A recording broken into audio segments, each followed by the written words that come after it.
fall hunting season in Kansas. Dove, youth deer, teal. And you can make this one of the best hunting seasons ever with a stop at P&S Security in Great Bend. They've got all the gear and supplies you'll need, from firearms, archery.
Yeah, we know they're right there and they're going to be reliable and help us out. Great Bend Panther Sports on B1043 The Point, powered by the University of Kansas Health System, Great Bend, Next Tech Wireless, Sutherland's, Advanced Therapy and Sports Medicine, Farmers Bank and Trust, Scott's Welding, Keller Real Estate and Insurance Agency, S&J Trucking, Unruh Brothers.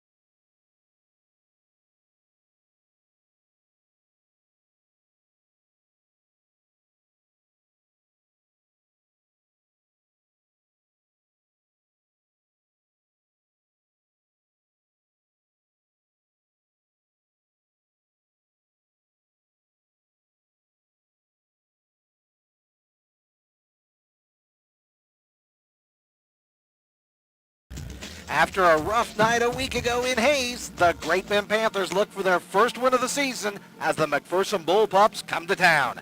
Good evening. Alongside Kevin Henderson and Jason Perry, I'm Patrick Burnett, and this is Great Bend Panther football. The Hayes Indians dominated the Panthers a week ago. The inexperienced offensive line was overpowered by the experience and athleticism of the Indians, and Clemson commit Jaron Canick lived up to all of his hype, accounting for 4 touchdowns in the Hayes win. The Panthers must find a way to get back on track tonight against another good opponent, the McPherson Bullpups. The Pups come to town 2-0 with wins over Salina South and Circle. Mac has hopes of making another deep postseason run.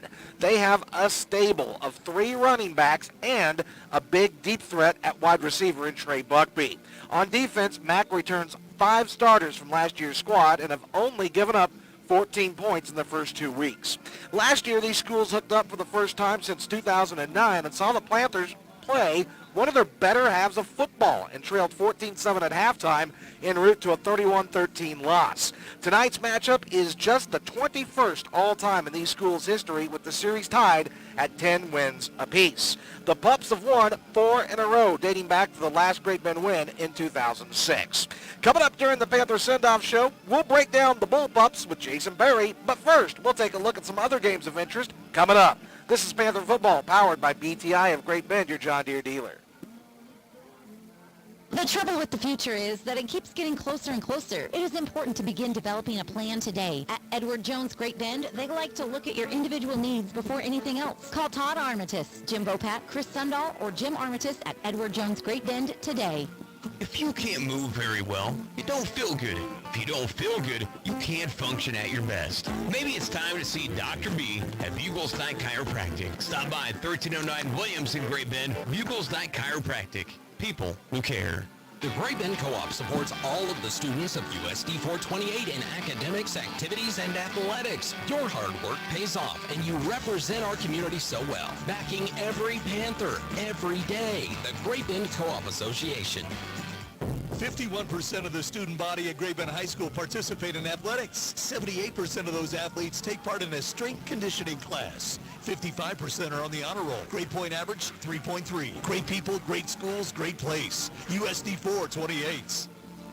Tooth loss is no laughing matter. Dr. Joe Rosenberg can fit you with conventional dentures or mini implants for single tooth loss. No pain, just gain. Keep your smile. Dr. Joe Rosenberg Family Dentistry in Larned, St. John, and Great Bend.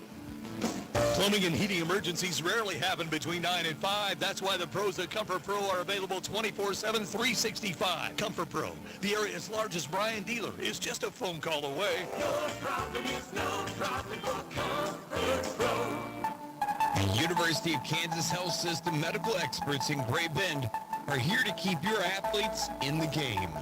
And when they get injured, we'll help get them back in the game. Go Panthers!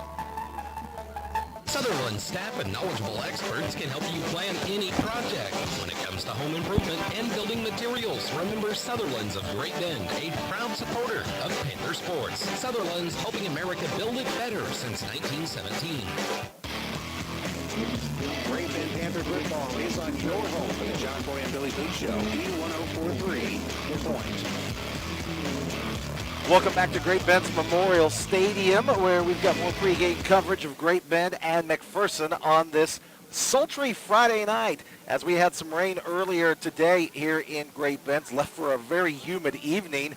Right now, very little breeze here at Great Bend's Memorial Stadium.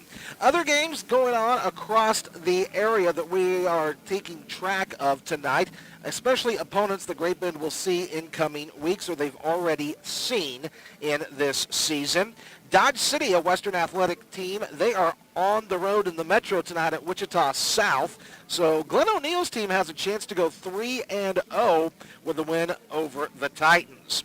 Garden City will host Wichita West, and the only WAC game tonight has the Hayes High Indians on the road for the first time this season, as they are in Liberal. A team we will see next week, Wichita Cape and Mount Carmel, they are hosting Wichita Northwest. So for the Panthers, we hope that the Grizzlies can bang down Cape and a little bit, kind of wear them down before the Panthers make the trip to Wichita next week. Goddard Eisenhower, they got a win on the road against Salina Central last week. So the Tigers, they are 1-1 on the season. They will host 4A Power Andover Central.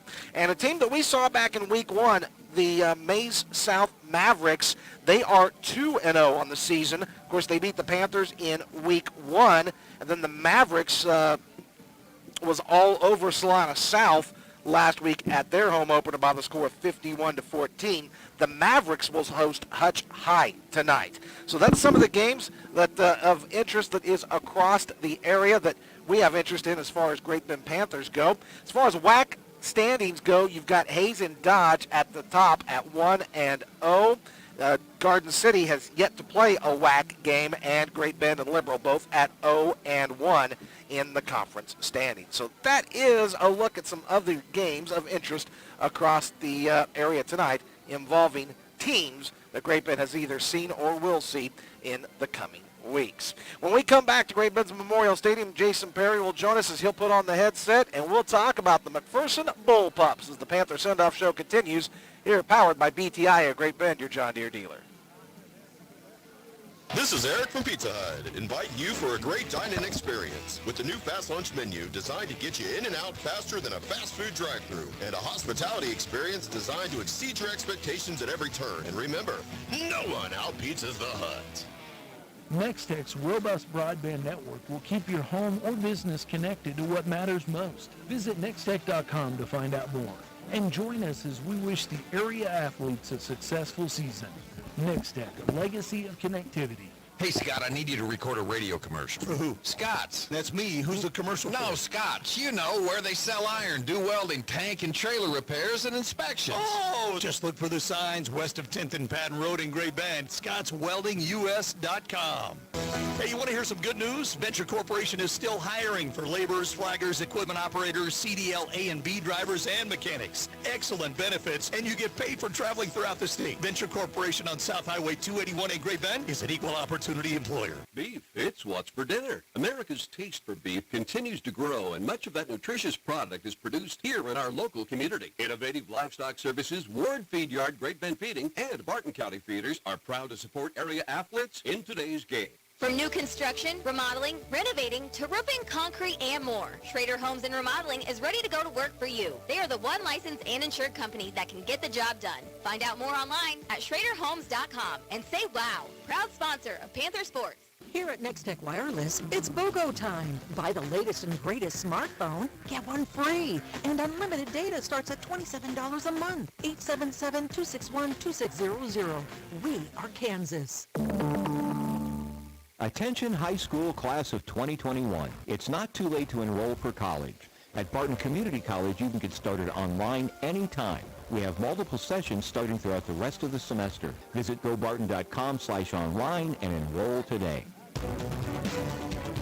It's Panther football on B1043 The Point.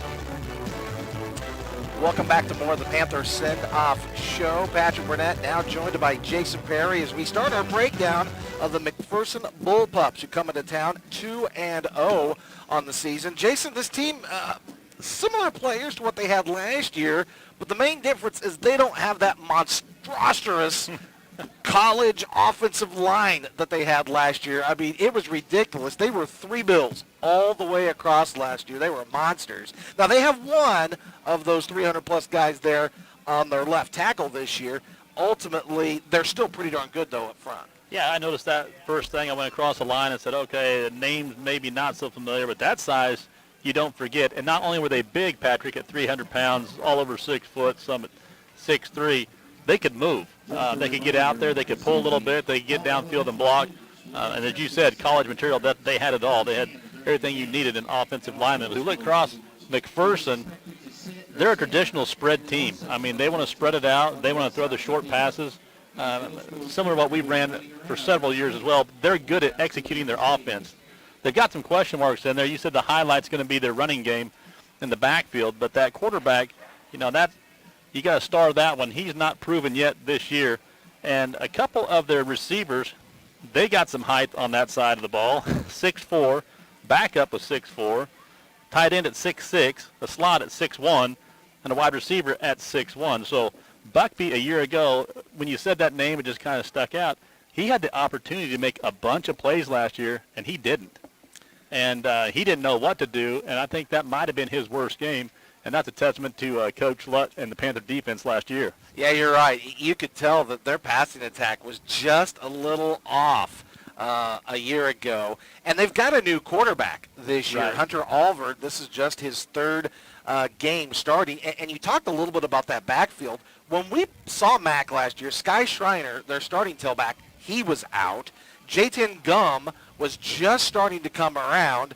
And Aiden Hoover, who was kind of their backup, was out. So all three of those guys are back, and they kind of rotate a lot there on their backs. So, yes, this is one of those teams that when you look at what Coach Pavlovich has said in the press, you know, you look at their game last week against Circle, and they put a 40 spot on them. Right. But it was not all in the first half. I mean, this team was kind of like that car that's down a spark plug, and you kind of have the feeling that McPherson thinks they have yet to play their best ball. Exactly what I was going to say is they're evolving.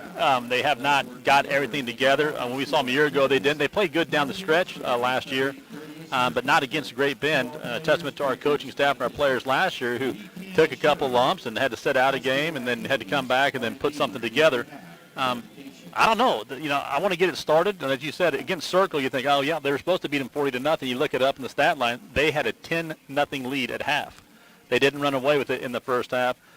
They had a hard-fought game against Salina South. That could have went either way with a couple possessions. So I think McPherson's scared of us, Patrick. They won't put anything out. We can't get the stats like we usually do. We don't have the interview. I think he's worried about Great Bend, as he should, because we played him so tough last year in Week 3. Let's flip the ball and talk about defense right now. A week ago, we saw a Hayes High Indian team that was very experienced, and they were pretty much unblockable a lot of the night, and a lot of that started with Gavin Myers. Now, you see 5 returning starters for the McPherson Bullpups, and you look, okay, where's our Achilles heel on offense? It's the offensive line, and up front, they return 3 of their defensive linemen. Darian Gibbs, Jace Manier, and Curtis Landrum is the guy that you kind of circle and star at defensive end. He's the one that can really be kind of like a one-man wrecking crew. He is. You got to know where those front guys are. As you said a week ago, not only did we see 6 guys on the line of scrimmage, sometimes we had 7 in Hayes. That's not just 7 on the box. That's 7 on the line of scrimmage, and they were bringing it. Yeah, it's hard to pick up 7 guys. One guy came free on most of the plays in the first half. And it's just hard when they got that kind of athleticism that quick. You know, a lot of these guys, we say intertwined coaching-wise, and Coach Crow with Coach Paplovich, too, similar styles. You can see they have the Bandits, as Hayes did a week ago, the exact same defense. And when you go across the defensive line, well, yeah, you got some big guys here, but essentially when you have the athletes in this type of defense, it's not the big guys on the line. It's really more like 6 linebackers or 5 linebackers. So those ends are more like linebackers. Your Bandits are slots out there, linebackers. You got your 2 traditional linebackers, and then your 2 techniques. You know, those guys for McPherson standing at 241 and 205, so they're not huge, but they got some size. They got some length, too. They got some guys on that defensive line that stand in there at 6'4", one at the tackle and one at defensive end. They're going to be on opposite sides of each other. Yeah, we're going to be watching the offensive line of the Panthers pretty much all season long. Remember, there is a lot of inexperience there, and these guys are learning on the fly. So it's going to be an ever-evolving learning process for these guys. And it's kind of unfortunate that we get this gauntlet of this schedule here in the month of September. But you keep positive and you keep looking for growth, and we'll see if the Panthers can do that tonight. All right, that's it for the Pups. Now we're going to turn our attention to your Great Bend Panthers and get your Venture Corporation pregame show underway. My visit with head coach Aaron Beck. It's coming up. This is Panther Football, powered by BTI at Great Bend, your John Deere dealer. Kickoff is just 15 minutes away. Jason Perry will deliver the keys to the game. But first, Patrick Burnett visits with head Panther coach Aaron Beck. Next on Panther Football. Even the cleanest houses and offices struggle with mold and mildew in the air ducts of their heating and cooling systems. Magna Dry Cleaning Services in Great Bend offers complete air duct cleaning. Magna Dry Cleaning Services, just north of 24th and Main. This Great Bend High School Panther Sports broadcast is brought to you by Insurance Planning. Insurance Planning of Great Bend, Hayes, and Russell forms the largest independent agency in western Kansas. For your business and personal risk management needs, call Insurance Planning today. Hi, I'm Lindsay Sharks with Plains State Bank in Great Bend. We were established in 1906, and we continue making our decisions based on what's best for small-town Kansas communities. We'd like to visit with you in person. Please come on over to 800 Coolidge in Great Bend to learn more about how we make banking simple. Member FDIC. Washington Roofing and Insulation is a family-owned company which has been proudly serving the Midwest since 1979. They are generation strong and proud supporters of Great Bend Panthers sports. Good luck, Panthers.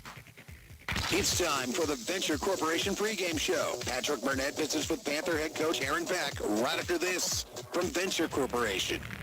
Hey, you want to hear some good news? Venture Corporation is still hiring for laborers, flaggers, equipment operators, CDL A and B drivers, and mechanics. They've got quite a few projects still to come this year. And if you're ready to make some money, call Leslie at Venture. Thought about getting your CDL? Venture will train the right candidate. Higher starting wages, on-the-job training, excellent benefits, and you get paid for traveling throughout the state. Venture Corporation on South Highway 281 in Great Bend is an equal opportunity employer. Venture Corporation, homegrown, family-owned. It's time for the Venture Corporation pregame show. Patrick Burnett with head coach Aaron Beck. Here we are in week number 3 of the season. As you guys had some walking wounded coming in. I know you're down a couple guys, but you're getting a couple guys back. I know coming into this ball game, it's going to be nice to have a good stable of your guys going into the game. Yeah, we got a little banged up. rightfully so in a game like we had last week. Kind of walked away with some bumps and bruises, but like you said, we're getting a few guys back, and getting a little better. So hopefully that bodes well for this week. Well, and I know this week so much of the preparation that you are dealing with this week is getting these kids mentally prepared to get back into the fight. And that's tough. When you take a loss like we did last week, it's really hard. But if there are kids that can take that on, it's our kids here in Great Bend.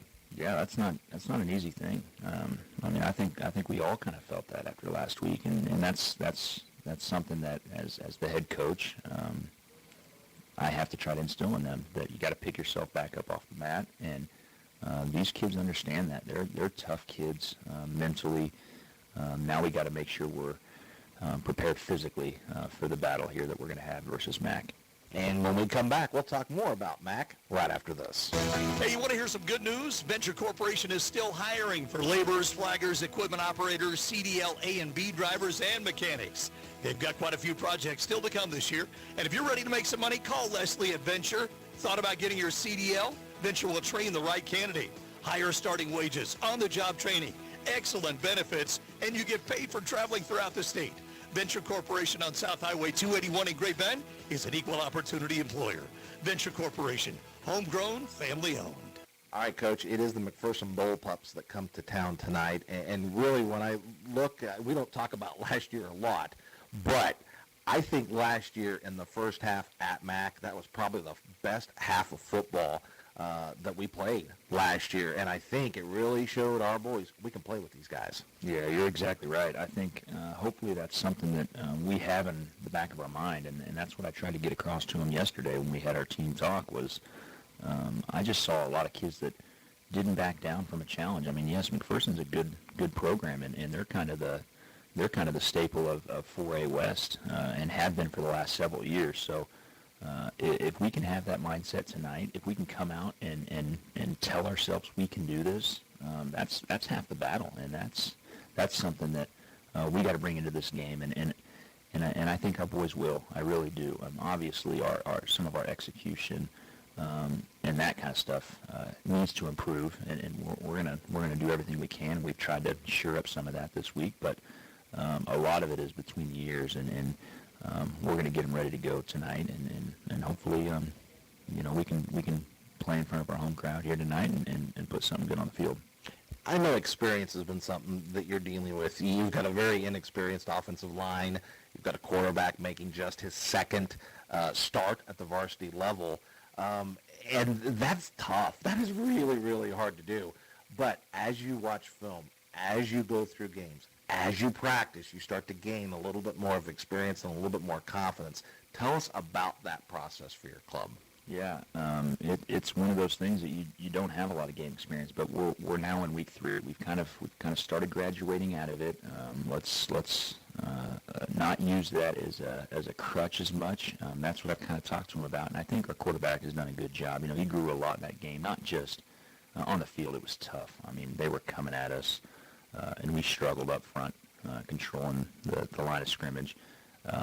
But his maturity, how he handled it, and how he led the team, and even our kids up front, the O-line that kind of got beat up in that game, came back the next morning, and they understand the things they have to do in order to be successful, and that's good. That's what you want to see out of kids, that they're doing whatever they can to try to be better, and that's all we ask. And hopefully our defense can kind of get back to the takeaways that we really need, because I think a lot of our experience is on that side of the ball, and we're going to need them to try to slow up this high-flying MAC offense tonight to give our team a chance. So I'm looking forward to the opportunity, looking forward to the challenge, and I'm excited for these kids, and I'm very proud of the way they prepare, and hopefully it shows tonight. All right, Aaron, good luck. We'll talk to you afterwards. All right, thanks, Patrick. Comments to head coach Aaron Beck. When we come back, Jason Perry has the Marmy Auto Group keys to the ball game.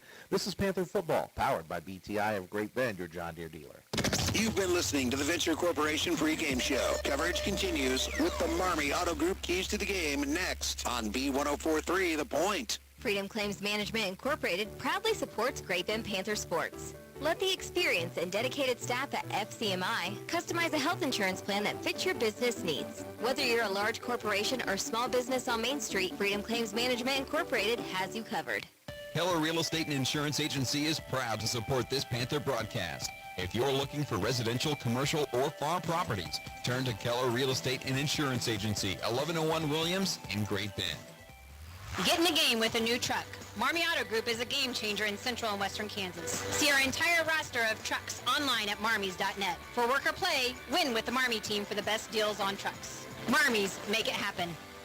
Do you need some trees removed, fill dirt or rock for landscaping or driveway? Maybe you need some demolition work done or a giant waste container. Whatever the job, make the call to Stone Sand Company and Stone Waste Management, 421 Washington Street in Great Bend. Back to the action with Patrick Burnett and Jason Perry on B1043 The Point. Welcome back to more pregame coverage of Great Bend Panther football tonight here from Memorial Stadium, high atop Great Bend's Memorial Stadium here in Great Bend, as it is McPherson and the Panthers. We're still about 5.5 minutes away from tonight's opening kickoff. As we continue here with the Venture Corporation pregame show, it's time now for the Marmy Auto Group keys to the ball game. They are the official transportation providers of Eagle Radio Sports. When we're on the road, they put us on the road in the cleanest, most comfortable, the nicest vehicles around. They will do the same for you and your family, your business, your operation, whatever it is. It's the Marmy Auto Group. You can find them on 10th in Great Bend. We welcome Jason back to the broadcast now. My partner, tell us and everyone listening those Marmy Auto Group keys to the ball game. I thought you wanted the short keys of the game. Now I got to make them into the long keys of the game, Patrick. But we're going to go basic tonight, and what you have to do on both sides of the football, no matter where you're at tonight for a Great Bend Panther, is your stance, your alignment, and your technique. After I got to watch a few plays on the replay from last week, you know, if you just do those little things, that translates into a bigger thing down the road. You have to be able to do those little building blocks, get to that next play. More specifically, we've got to win some turnovers tonight. And against this McPherson team that hasn't started out real fast, we have to make a quick start for once. If we can get on the board early, even if it's not first, put some pressure back on the Bullpups, I think that bodes well for the Great Bend Panthers tonight. I like the way you're thinking there, and I think you and Coach Beck are like syncing up. There we go. Coach told me earlier today, he said, Patrick, if we win the toss, I think we might take the ball this week. Yeah. So I think you two are on the same wavelength. We'll see if that happens here in just a little bit. Panthers in the home black uniforms, the black pants, the white numerals trimmed in red. They got the black headgear with the silver Panther on the side. McPherson taking the field on the far east side. They are in all white uniforms, white pants, white headgear with red numerals. That is your uniforms tonight. We'll take our final break here in the pregame show. When we come back, the opening kick. It's coming up. Panther football is powered by BTI at Great Bend, your John Deere dealer. S&J Trucking congratulates the students, teachers, coaches, and athletes that have made tonight's broadcast possible. It has been a challenging year, and S&J Trucking is so proud of the young players in today's game. S&J Trucking, delivering innovative solutions every day. The future is bright. See it clearly with the help of the 10th Street Eye Care Center. Dr. Russell McCauley, Dr. Chad Premer, Dr. Nicole Miller, and Dr. Sarah Steeder are ready to help you. The 10th Street Eye Care Center on the sunny side of the Vision Corner, 10th and Washington, Great Bend. Unruh Brothers Waste is the best trash service in the area, providing top-quality commercial and residential garbage removal for Central Kansas. Find out more on their Facebook page. If you're not happy with your trash service, now's the time to switch to Unruh Brothers Great Bend. Delgado's Mexican Restaurant at 10th and Stone Street is a proud supporter of the Great Bend High School Panthers. They're open for lunch from 11 to 2, dinner from 5 until 8:30, Monday through Friday. And for catering, give them a call and taco about it. Delgado's. This is GBHS alum Taylor Calcaro, Watkins Calcaro Law Firm. We are full of Panther pride and are glad to call Great Bend home. Your home for Panther sports is B1043 The Point, KBGB, Great Bend. Go Panthers! Great Bend Panther football is on your home for the John Boy and Billy Big Show, B1043 The Point.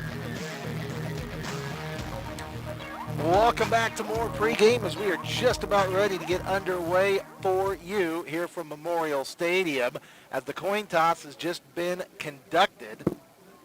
And the White Hat says the Panthers won the toss, and they will take the ball. That means the Panthers are going to move left to right as you listen. That is from the north to the south. And we were just talking just a little bit ago about there being absolutely no breeze.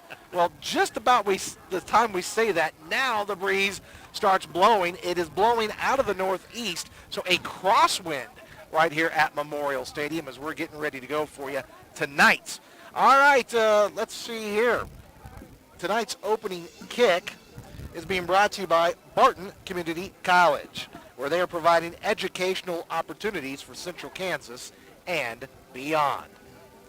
Had another excellent tailgate before the game provided by the Great Bend Panther Booster Club.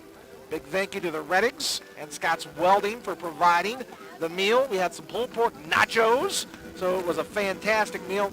Panther Booster Club always does a fantastic job with the pregame festivities. They'll be doing it again here in a couple weeks when Dodge City comes to town for homecoming.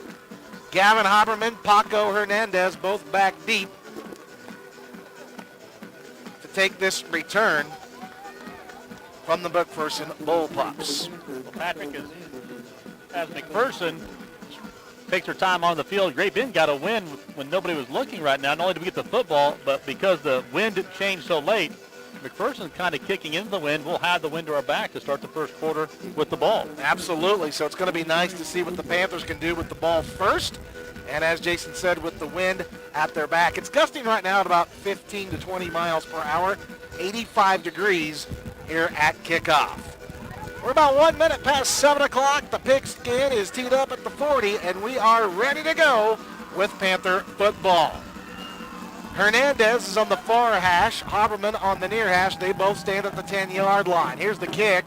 It's a high kick. It's going to be taken by Haberman. It's going to be short at the 22. He runs left, bowls through one, and cannot get through the second defender for the McPherson Bullpups. It'll be first down and 10 Panthers from the 27-yard line.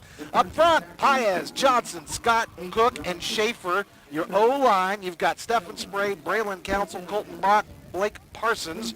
Your receivers, your backs will be Haberman and Miller, and Caden Sharman gets his second varsity start for the Great Bend Panthers. First and 10, GBHS, ball right in the middle of the field.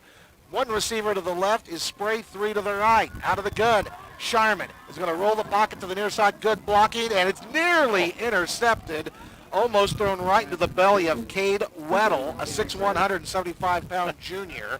Pass falls incomplete to bring up second down. Now let's hope our Weddle on defense catches a little better than that one. That was right in the numbers. I like the play call, trips open. Get your quarterback moving. Let him have some time to see a receiver down the field. Found one out there short in the flat, just didn't connect. Great Bend up. Twins to the far side, two backs in the backfield. Nasty back.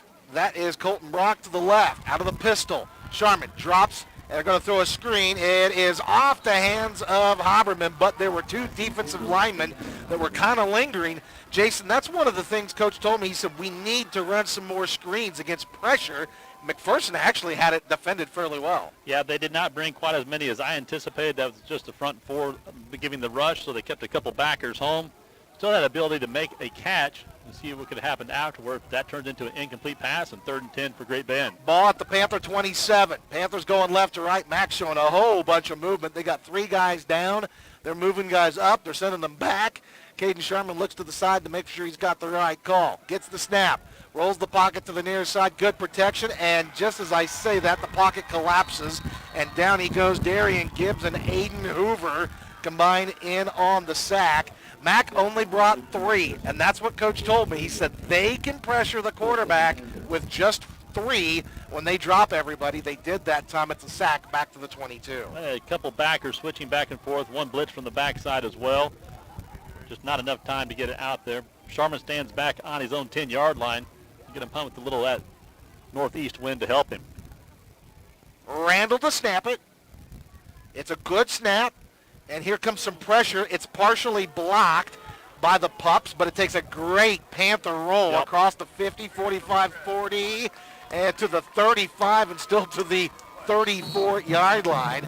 So the Panthers get a little bit lucky there as it was partially blocked, but the momentum sent the ball the right way for the Panthers. It'll be 1st and 10 Pups at their own 34. And that's that length we talked about with McPherson. A lot of guys on their defense and offense going over that 6'3 to 6'4 mark. That was one of the 6'4 fellas that got a fingertip on it, caused it to go a little end over end, but great roll, Panthers' favor. Hunter Alvord, the starting quarterback, a 6 foot, 175-pound junior for the Pops. High snap, brings it down. He feeds it into the belly of Sky Schreiner. He got some good running room up the middle. Beck and Hernandez in on the stop at the 42, a gain of 8. 8 there for McPherson right up the middle. Great Bend's got to get that whole stop. McPherson likes to run the football. You noted at the beginning of the pregame series, they got 3 good running backs. 2nd down and 2 for McPherson from their own 42.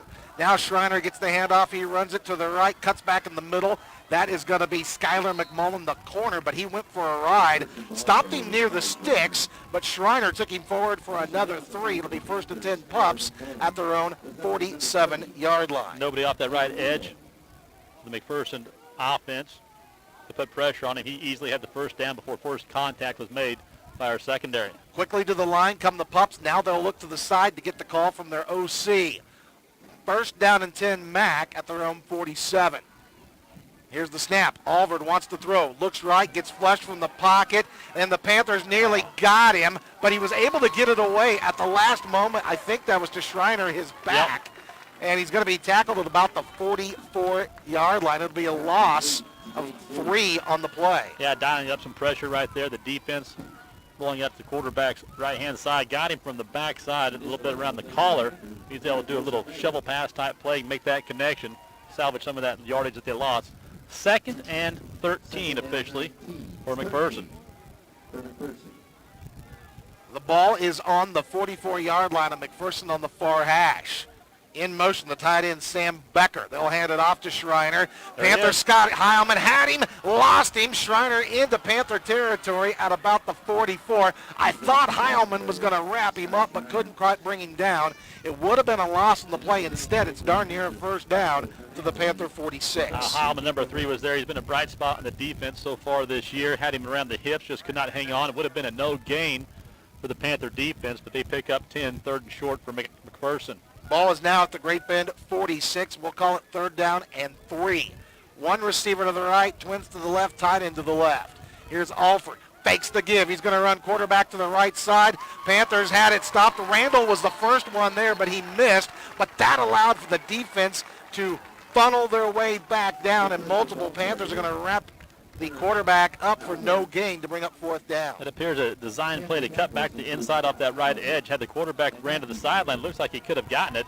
Now they're up here for a little quick shot trying to make Great Bend jump. 4th down and 3 for McPherson at the Great Bend 46. 8:20 to go in the quarter. We are scoreless. Here's the snap.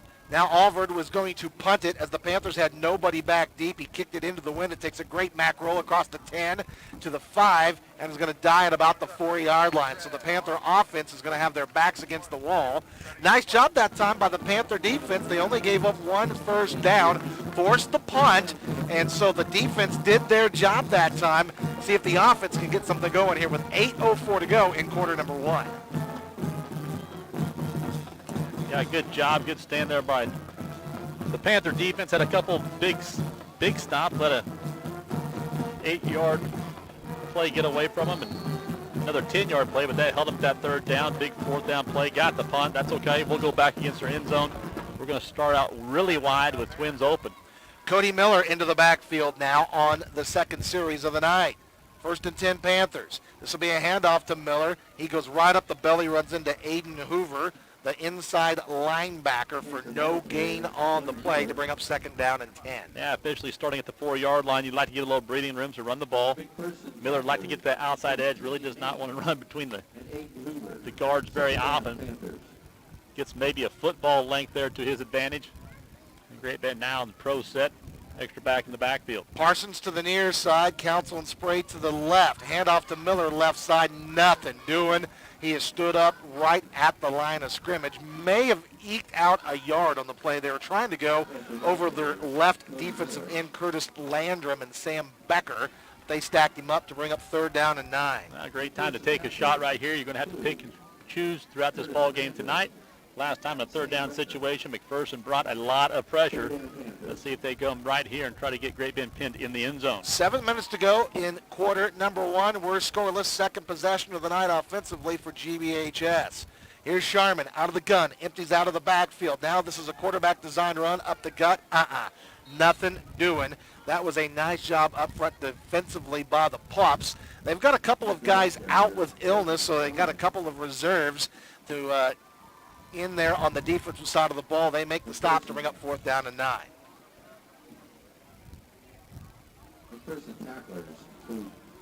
A lot of substitution down by Great Bend, putting some quick guys in there that can get down the field and cover the punt. So legitimate punt team. Not much room back there for the punters. He should be a yard or two just inside of the back end zone. Aiden Hoover stands at about the Great Bend 42 to take the punt.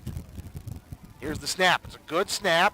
Sharman gets off a nice high punt, and it's going to be taken at the 20 or the 45-yard line. Forward to the 35, to the 34. There are 2 flags coming in at about the 22-yard line. Should be a personal foul against the Bullpups. So that will negate that little bit of a run. And a nice punt that time by Sharman. A lot of pressure just by the location of the field and those big guys up in front for McPherson. Able to get away a nice kick. Let's make sure they step this off in our favor. And you're right, Jason. It will be a 15-yard penalty against the Bullpups. This was one of the areas Coach Beck was really proud of his team last week, was flipping the field. And you had talked about it a little bit off air. Jaron Canick back deep to take the kicks. You know, that's something that can go very badly very quickly. But the Panthers did not let that happen. Their special teams were pretty solid a week ago.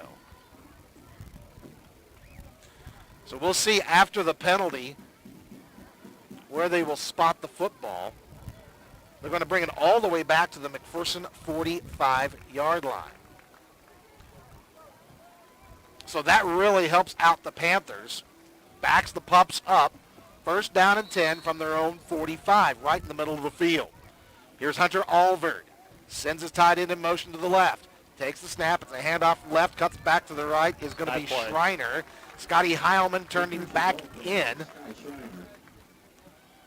it's going to be a gain of a couple to bring up 2nd down and 7. Yeah, Heilman was there. Number 11, Randall, also did a nice job breaking down, finding the center of the running back, turning him back inside, making a good open field stop. McPherson, though, still able to pick up 3 yards on that play, 2nd and 7 for the Pups. Twin receivers to the left, one to the right. Schreiner stands to the right and behind of Alvord. Handoff right up the belly. Nice gain across the 50 to about the 48, but Evan Wadle went for a ride, brought him down. That's going to bring up 3rd down and about 4 at the Panther 48. Yeah, let's put them in 3rd down all night long. That time they had a little motion from the full or the tight end. Thought he was going to go all the way across the formation, came back, got the kick out block. Great Bend not fooled by that motion in the backfield, stayed home, made a nice play. Braden Ediger is their tight end on the right side of the formation. 3rd and 3 from the Great Bend 48. Quarterback run to the right.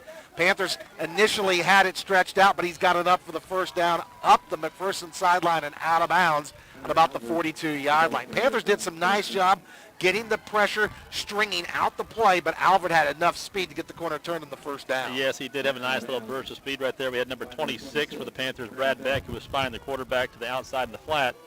Alvord able to get around Beck and pick up that 1st down.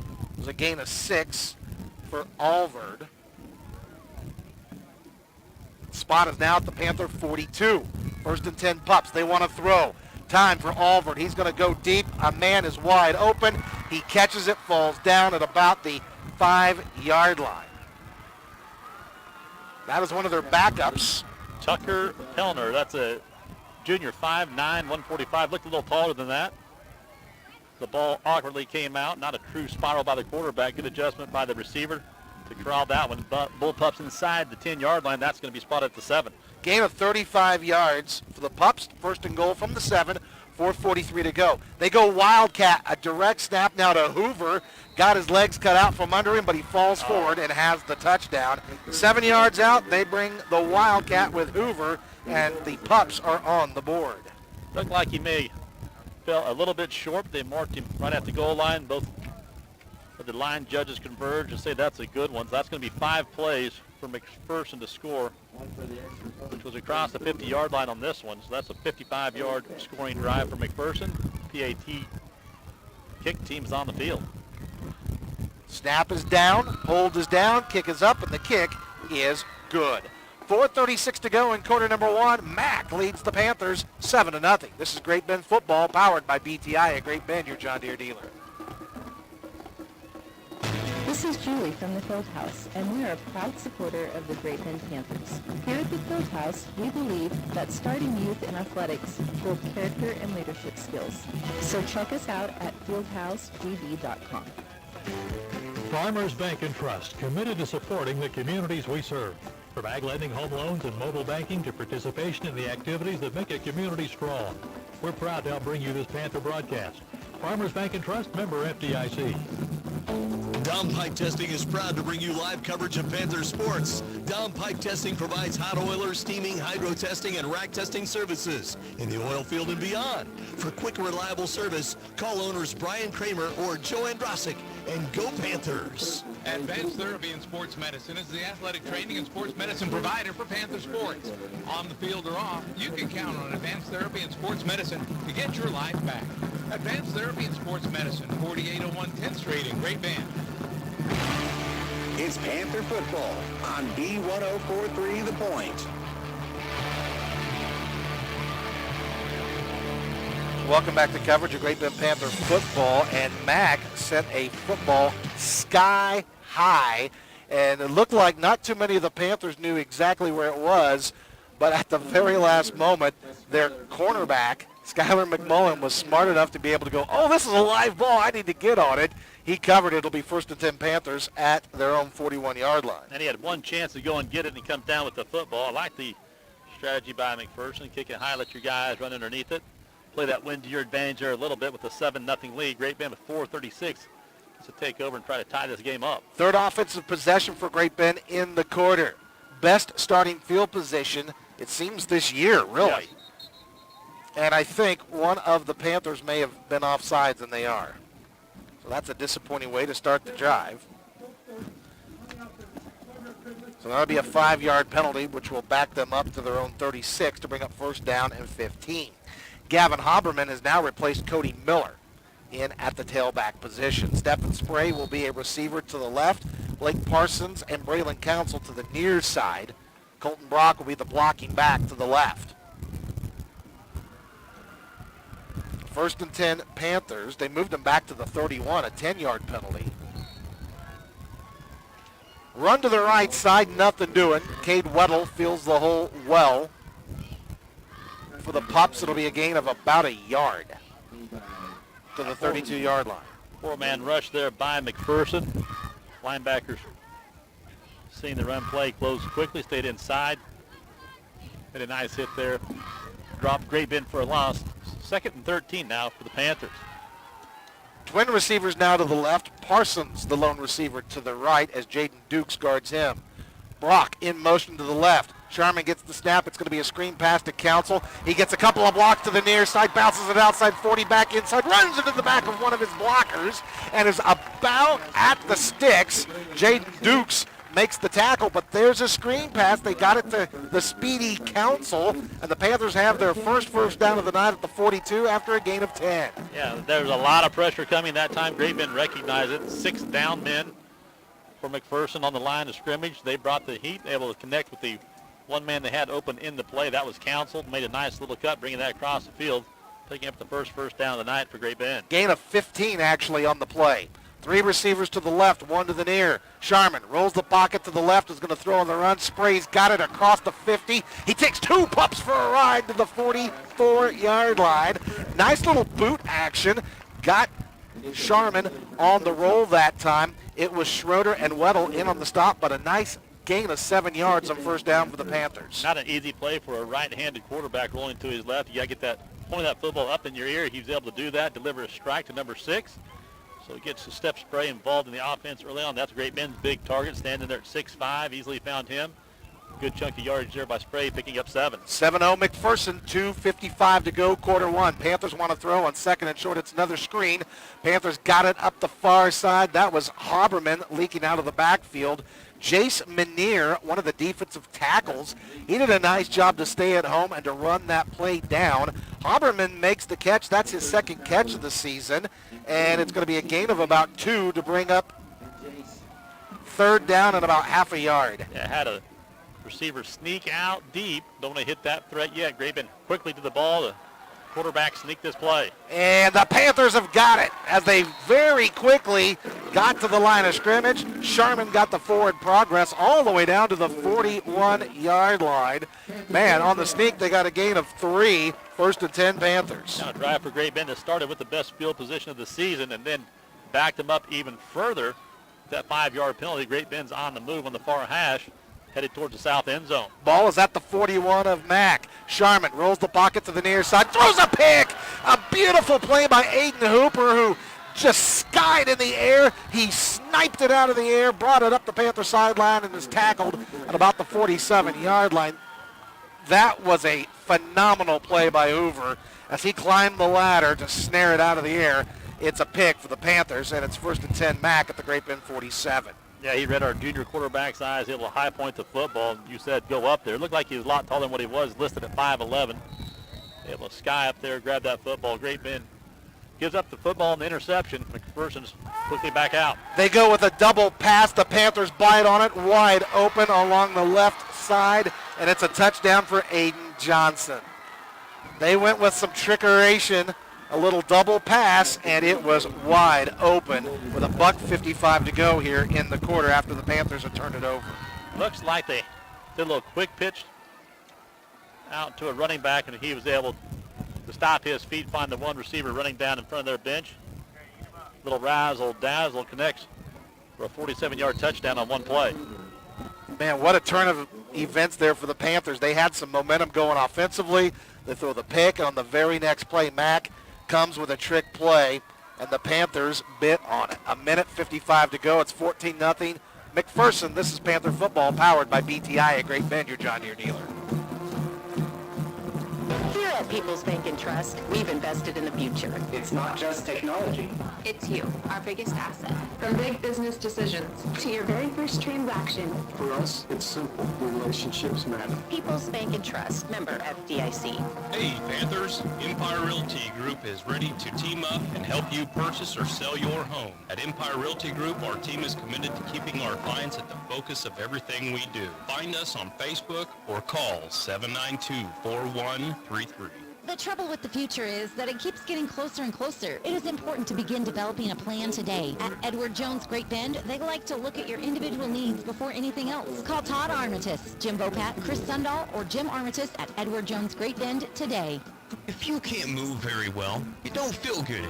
If you don't feel good, you can't function at your best. Maybe it's time to see Dr. B at Bugles Night Chiropractic. Stop by at 1309 Williams in Great Bend. Bugles Night Chiropractic. People who care. The official home of Panther football, B1043, The Point.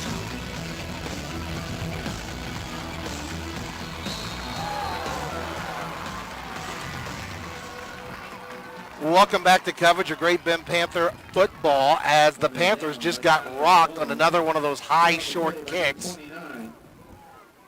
So Panthers will have it first and 10 in good starting field position again after the short high kick on the near side. Jayton Gum, who is the backup running back, was the young man that came in that took the pitch and threw it down and got the touchdown to Aiden Johnson.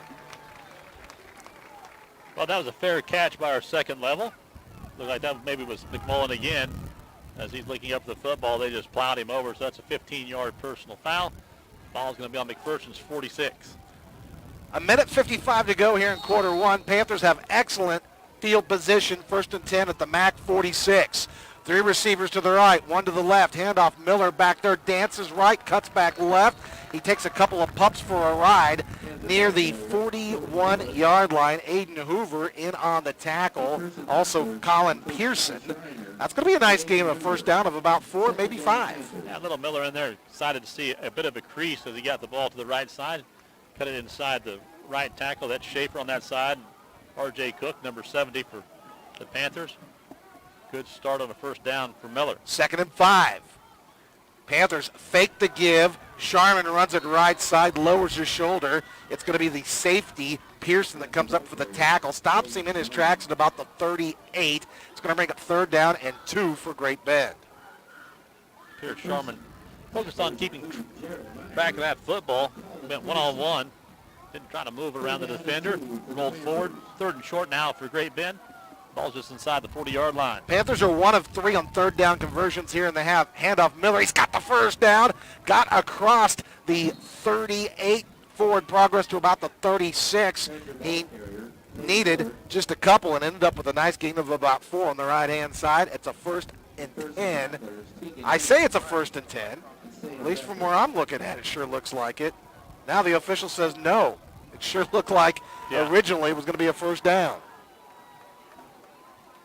Last time the situation, Great Bend went with the tight scrum formation and did the quarterback sneak to pick up the first down easily. And here they're going to repeat that process. It's going to be Sharman. He'll try the left side. Looks like he's got it. It's going to depend on the spot. This might be the final play of the first quarter.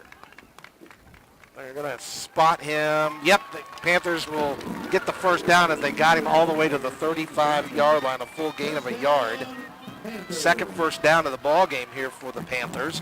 Clock running with 10 seconds to go, and that will be the final play of quarter number 1. 14-0. Mac has the lead after the first 12 minutes of play. Back to Memorial Stadium. This is Panther football, powered by BTI at Great Bend, your John Deere dealer. The Great Bend Co-op supports all of the students of USD 428 in academics, activities, and athletics. Your hard work pays off, and you represent our community so well. Backing every Panther, every day. The Great Bend Co-op Association. 51% of the student body at Great Bend High School participate in athletics. 78% of those athletes take part in a strength conditioning class. 55% are on the honor roll. Grade point average, 3.3. Great people, great schools, great place. USD 428s. Plumbing and heating emergencies rarely happen between 9 and 5. That's why the pros at Comfort Pro are available 24/7, 365. Comfort Pro, the area's largest Bryan dealer, is just a phone call away.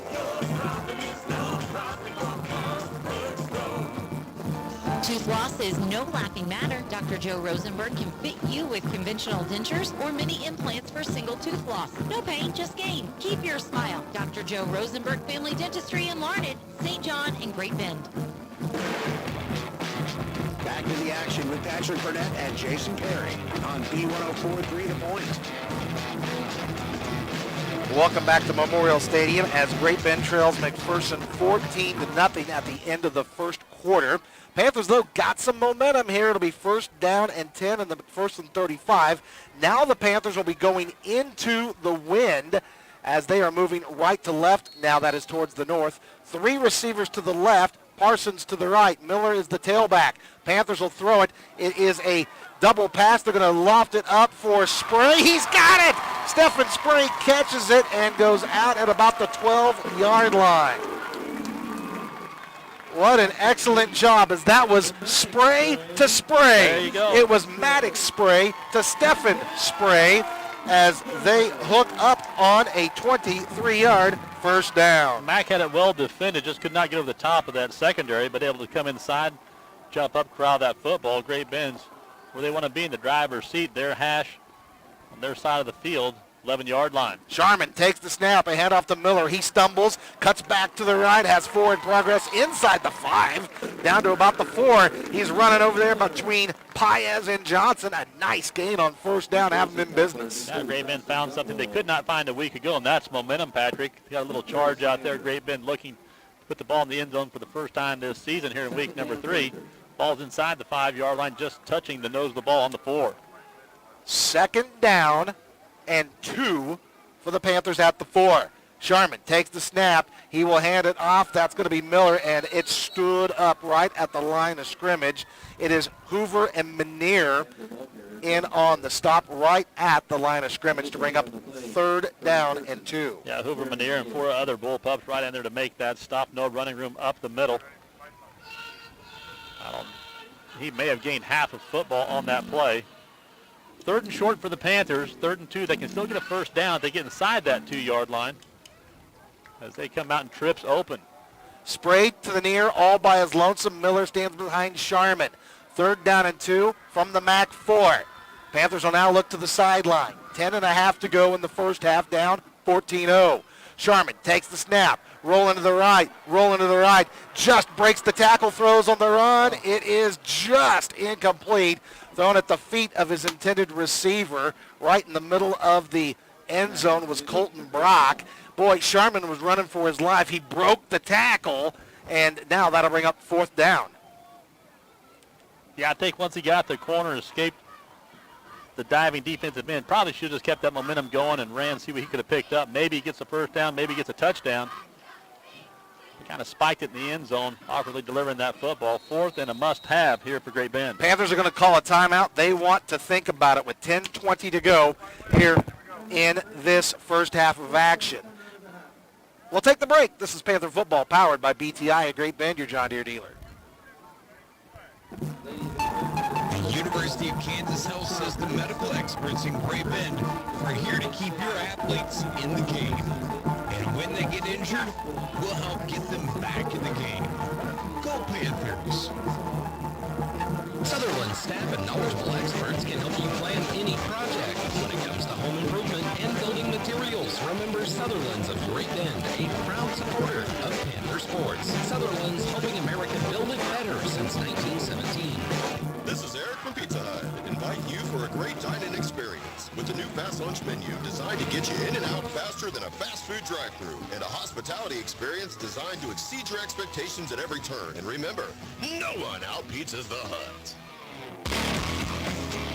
Great Bend Panther football is on your home for the John Boy and Billy Big Show, B1043, The Point. Panthers are knocking on the door. 4th down and 2 from the 4-yard line. They can get a first down without scoring.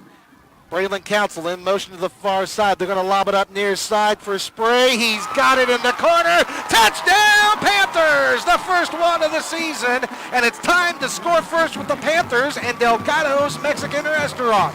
The 6th caller now at 792-3647 wins that free meal from Delgado's. And the Panthers are on the board. Called it, Patrick, a couple weeks ago. Get one-on-one out there with Spray. Let him have a jump ball. Comes at no better time than in the end zone on a 4th down. Great Bend lines up to put the PAT through. Try and make this game 14-7. Alex Galindo for the PAT. Paco Hernandez to hold it. Kick is away, and the kick is good. 10:15 to go in the half. Panthers trail 14-7. This is Great Bend football, powered by BTI at Great Bend, your John Deere dealer. Hey, Scott, I need you to record a radio commercial. For who? Scott's. That's me. Who's the commercial? No, Scott's. You know, where they sell iron, do welding, tank and trailer repairs and inspections. Oh, just look for the signs west of 10th and Patton Road in Great Bend. ScottsWeldingUS.com. Hey, you want to hear some good news? Venture Corporation is still hiring for laborers, flaggers, equipment operators, CDL A and B drivers, and mechanics. Excellent benefits, and you get paid for traveling throughout the state. Venture Corporation on South Highway 281 in Great Bend is an equal opportunity employer. Beef, it's what's for dinner. America's taste for beef continues to grow, and much of that nutritious product is produced here in our local community. Innovative livestock services, Ward Feed Yard, Great Bend Feeding, and Barton County Feeders are proud to support area athletes in today's game. From new construction, remodeling, renovating, to roofing, concrete, and more, Schrader Homes and Remodeling is ready to go to work for you. They are the one licensed and insured company that can get the job done. Find out more online at SchraderHomes.com and say wow. Proud sponsor of Panther Sports. It's Panther football on B1043 The Point. 10:15 to go. First half. Panthers on the board for the first time of the season. Trail Mac 14-7. Galindo, the ball teed up at the 40. Mac has 2 guys back deep to take it. Actually, that was Paco Hernandez who kicked it off. I beg your pardon. He kicked it to one of the up men, and that was a nice open field stop by the Panthers at about the 31-yard line. It was Braylon Council who was sprinting down the field to make the nice open field tackle. We're going to be first down and 10 Mac at their own 30. Now, defense gets a little help here for the first time this season. Puts a sustained drive together by the offense. Let's see if the D can come up here with a much-needed turnover, Patrick. Get that ball back in the offense's hands. Jaden Gum is the tailback. He's the one that threw the touchdown on the double pass. First and 10, ball at the 31. Gum gets the handoff left side, squirts through, falls forward across the 37 to about the 36. Joseph Mader in on the tackles. He got the start on defense tonight at the Panther backer. That's going to be a gain of 6 for Gum. Yeah, good stop right there. Still a couple defenders staying around watching the play. Can get in there and finish that off, help Joseph out over the top. Going to be 2nd and 4 for McPherson. They take their time getting the play in. Twins open for Mack. Extra back goes off the right side. Alford the cube. 2nd down and 4. Handoff. Gum trying to sprint to the left. Gets the corner turned. And it was Gruber who had a hold of him. He went for a ride. There is a flag, though, that is down at about the 37-yard line. Now we got to think it's probably a hold. And there it is, holding on the Pups. So they'll move them back on the play. We're talking about Joseph Mader at the Panther back, and Coach Beck told me this week, he said Joseph has done an excellent job of adjusting from moving from the offensive side of the ball to the defensive side of the ball, and he's definitely really helped shore up that Panther linebacking crew. 2nd down and 14 after the Mack penalty, back to their own 26. They'll throw it into the flat on the near side. Panthers defended it fairly well, but forward progress across the 35 to about the 36-yard line. Nets all back plus more to bring up 3rd down and about 4. Yeah, there's McMullen over there not happy with himself. He did a good job fighting through the block out there by the receivers. The first man there just couldn't break down and make the play. As a result, that turned into positive yardage there for the Bullpups. They're still in twins open. That extra nasty back to the right side for the Pups. Call it 3rd down and 4. They fake to give. Alford runs the pocket to the far side. He's in trouble. Scotty Heilman's got him. Ball comes out too.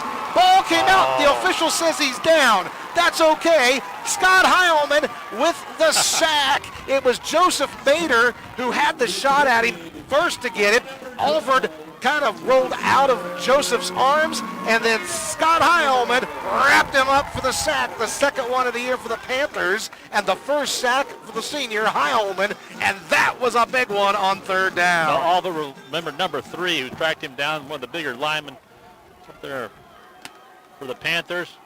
They said momentum was stopped a couple yards before he threw him to the turf. Mack gets a high snap on the punt. It was a loss of 13 yards on the sack, and the Pups get the punt off. It rolls across the 35, still rolling to about the 33-yard line. Going to be 1st down and 10 Panthers. But a great job by the Panther that time. They brought the pressure, they got the sack, and they get the ball back with 8:22 to go in the half, down 14-7. Oh, good stand right there by the defense. Offense coming off their first scoring drive of the season. A lot of things positive. Momentum going the Panthers' way right now. They take a lot of time, break the huddle. Sharman talking to the center, Scott, as they hop out there. It'll be a whole stack of Panthers trips to the short side of the field. That's the McPherson sideline. You got Parsons over there, and then you got the Spray boys as well. It'll be a handoff to Gavin Haberman, and he ran right into a defensive lineman right at the line of scrimmage. That is Gibbs, Darian Gibbs, who made the stop for the Bullpups. Even with contact and rolling forward, Great Bend barely gets back to the line of scrimmage. Looks like Spray's staying on the far side of the field. Council to the wide side.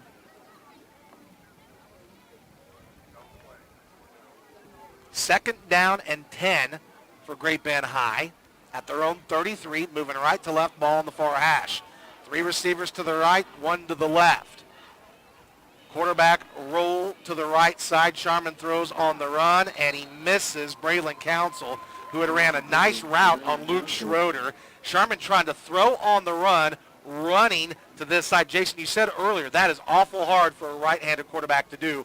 Caden just couldn't quite get enough mustard on it. It'll bring up 3rd and long. That takes a lot of practice, and you got to have some muscle to get it out there. If you don't do those things to get the ball up where it needs to be, it's going to come out a little flat, a little short, and that's right where that ball hit. Good thing is the only person that had a chance for that ball was Council. They wanted to single him up. They got that look they wanted on the outside edge. Now they're going to mix it up, bring trips to this sideline. That brings Brock and Steph Spray to the Great Bend side. Maddox Spray is all by his lonesome to the right. Here's Sharman to throw. It's going to be a screen pass. They get it to Council. He had to climb the ladder, brings it down, and is shoestring tackled at about the 39 by Sam Becker, a defensive tackle. They'll give Council forward progress to the 40 to bring up 4th down and 3. Do you dare do it, Jason? Well, you can't ask me that. I'm a definite yes. I knew the answer before I asked. The smart money is to bring out the punt team, but 4th and short. Let's see what happens here.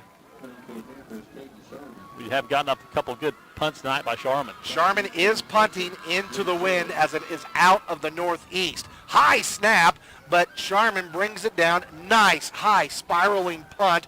Schroeder catches it and is out of bounds at the 30. And Scott Heilman lost track of where he was at. And he hit Schroeder late. He was out of bounds. So it will be 1st down and 10 for Mack at their own 45. I don't count half an inch as being out of bounds. And if he's able to stick that and lean back in, well, if you're Heilman, I say make that play every time. Unfortunately, to get that tacked on there. I like the hustle down there by Heilman and the fight. 6:50 to go here in the half. McPherson's going to have the ball at better field position. They'll have it at their own 45-yard line. We're to be 1st and 10 Pups. 6.5 minutes to go, first half. Panthers trail 14-7.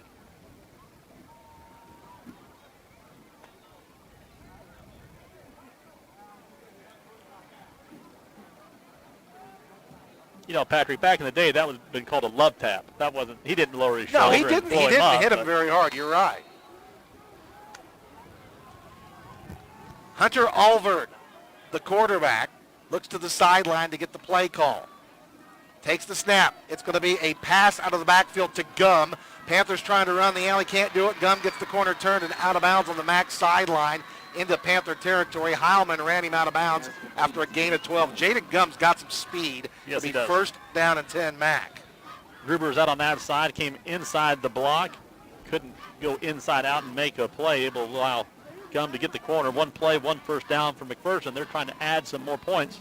Remember, Great Bend took the ball to start the game. Great Bend's going to have to allow McPherson possession when we come back after half. 1st and 10 McPherson now at the Great Bend 43. Alvord pulls it. He's going to run quarterback run around the left end. He's going to be ran out of bounds by Beck over there on the McPherson sideline around the 35-yard line. That's going to bring up 2nd down and short for the Pups. Now you got McPherson working the short side of the field, their sideline, putting the ball in the hands of Alvord. Their quarterback got a little bit of speed out there. Close to a 1st down, 2nd and long 3 for McPherson. Hold everything, and we've got a timeout on the field. We'll hold it right here with 6:38 left to go here in the first half as Mac will have it 2nd down and 2. They will have it at the Panther 35-yard line. Well, Jason, we've seen some positives here in the first half. The defense is playing very spirited tonight, already getting a big sack. They've had a couple stops. Really, they played pretty good. You had the one trick play that they scored after the Panthers turnover. And offensively now, the Panthers got that monkey off their back of getting a score. So there's been some real good things here in this first half. Yeah, anytime you can find the end zone at any point, but the first one of the season, that's great. And anytime defensively you make the other team go to their bag of tricks this early in a powerhouse number 1 4A team, McPherson in the West, I think they're scared, Patrick. And I said that coming in. That's why Coach didn't want to share any information with us. That's exactly right. You did say that. Well, the Panthers took the timeout. 2nd down and 2 for the Pups at the 35. They run some motion. That's going to be one of their fast receivers, Dukes, on a little jet motion. He's got a 1st down across the 30 to about the 36-yard line. The tackle was made by Paco Hernandez, but it's enough for a bullpup 1st down. Well, the drive has started at the 6-minute, 50-second mark for McPherson. This is the 2nd 1st down on this drive, with them running out of bounds. Clock's only at 6:30 now, moving since they stayed in bounds to use the wide side of the field to motion.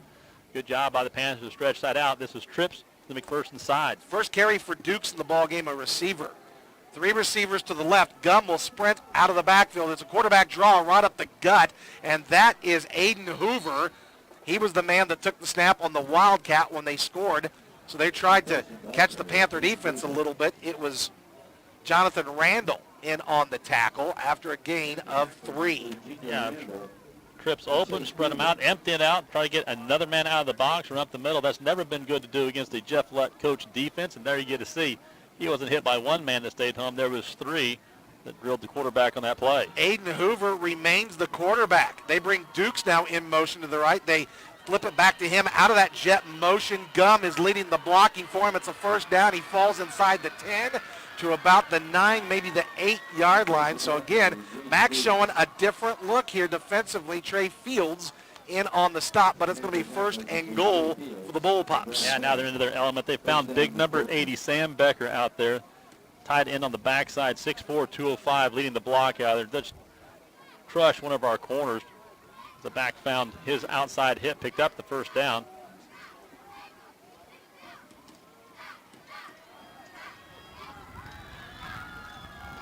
And they throw a touchdown pass on the far side. They threw it up to Jaden Dukes. 8-yard touchdown pass, Auburn to Dukes.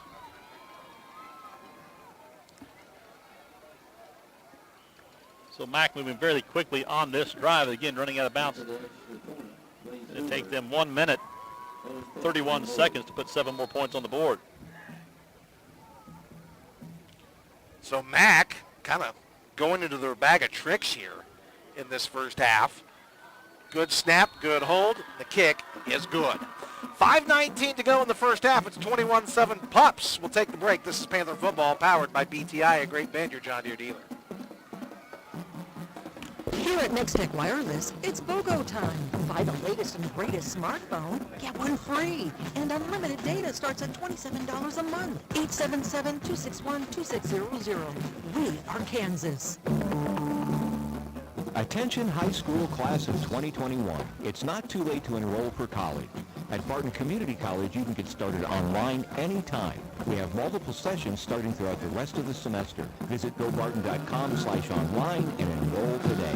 Even the cleanest houses and offices struggle with mold and mildew in the air ducts of their heating and cooling systems. Magna Dry Cleaning Services in Great Bend offers complete air duct cleaning. Magna Dry Cleaning Services, just north of 24th and Main. This Great Bend High School Panther Sports broadcast is brought to you by Insurance Planning. Insurance Planning of Great Bend, Hayes, and Russell forms the largest independent agency in western Kansas. For your business and personal risk management needs, call Insurance Planning today. Back to the action with Patrick Burnett and Jason Perry on B1043 The Point. After the touchdown, the Pups are going to kick it deep now.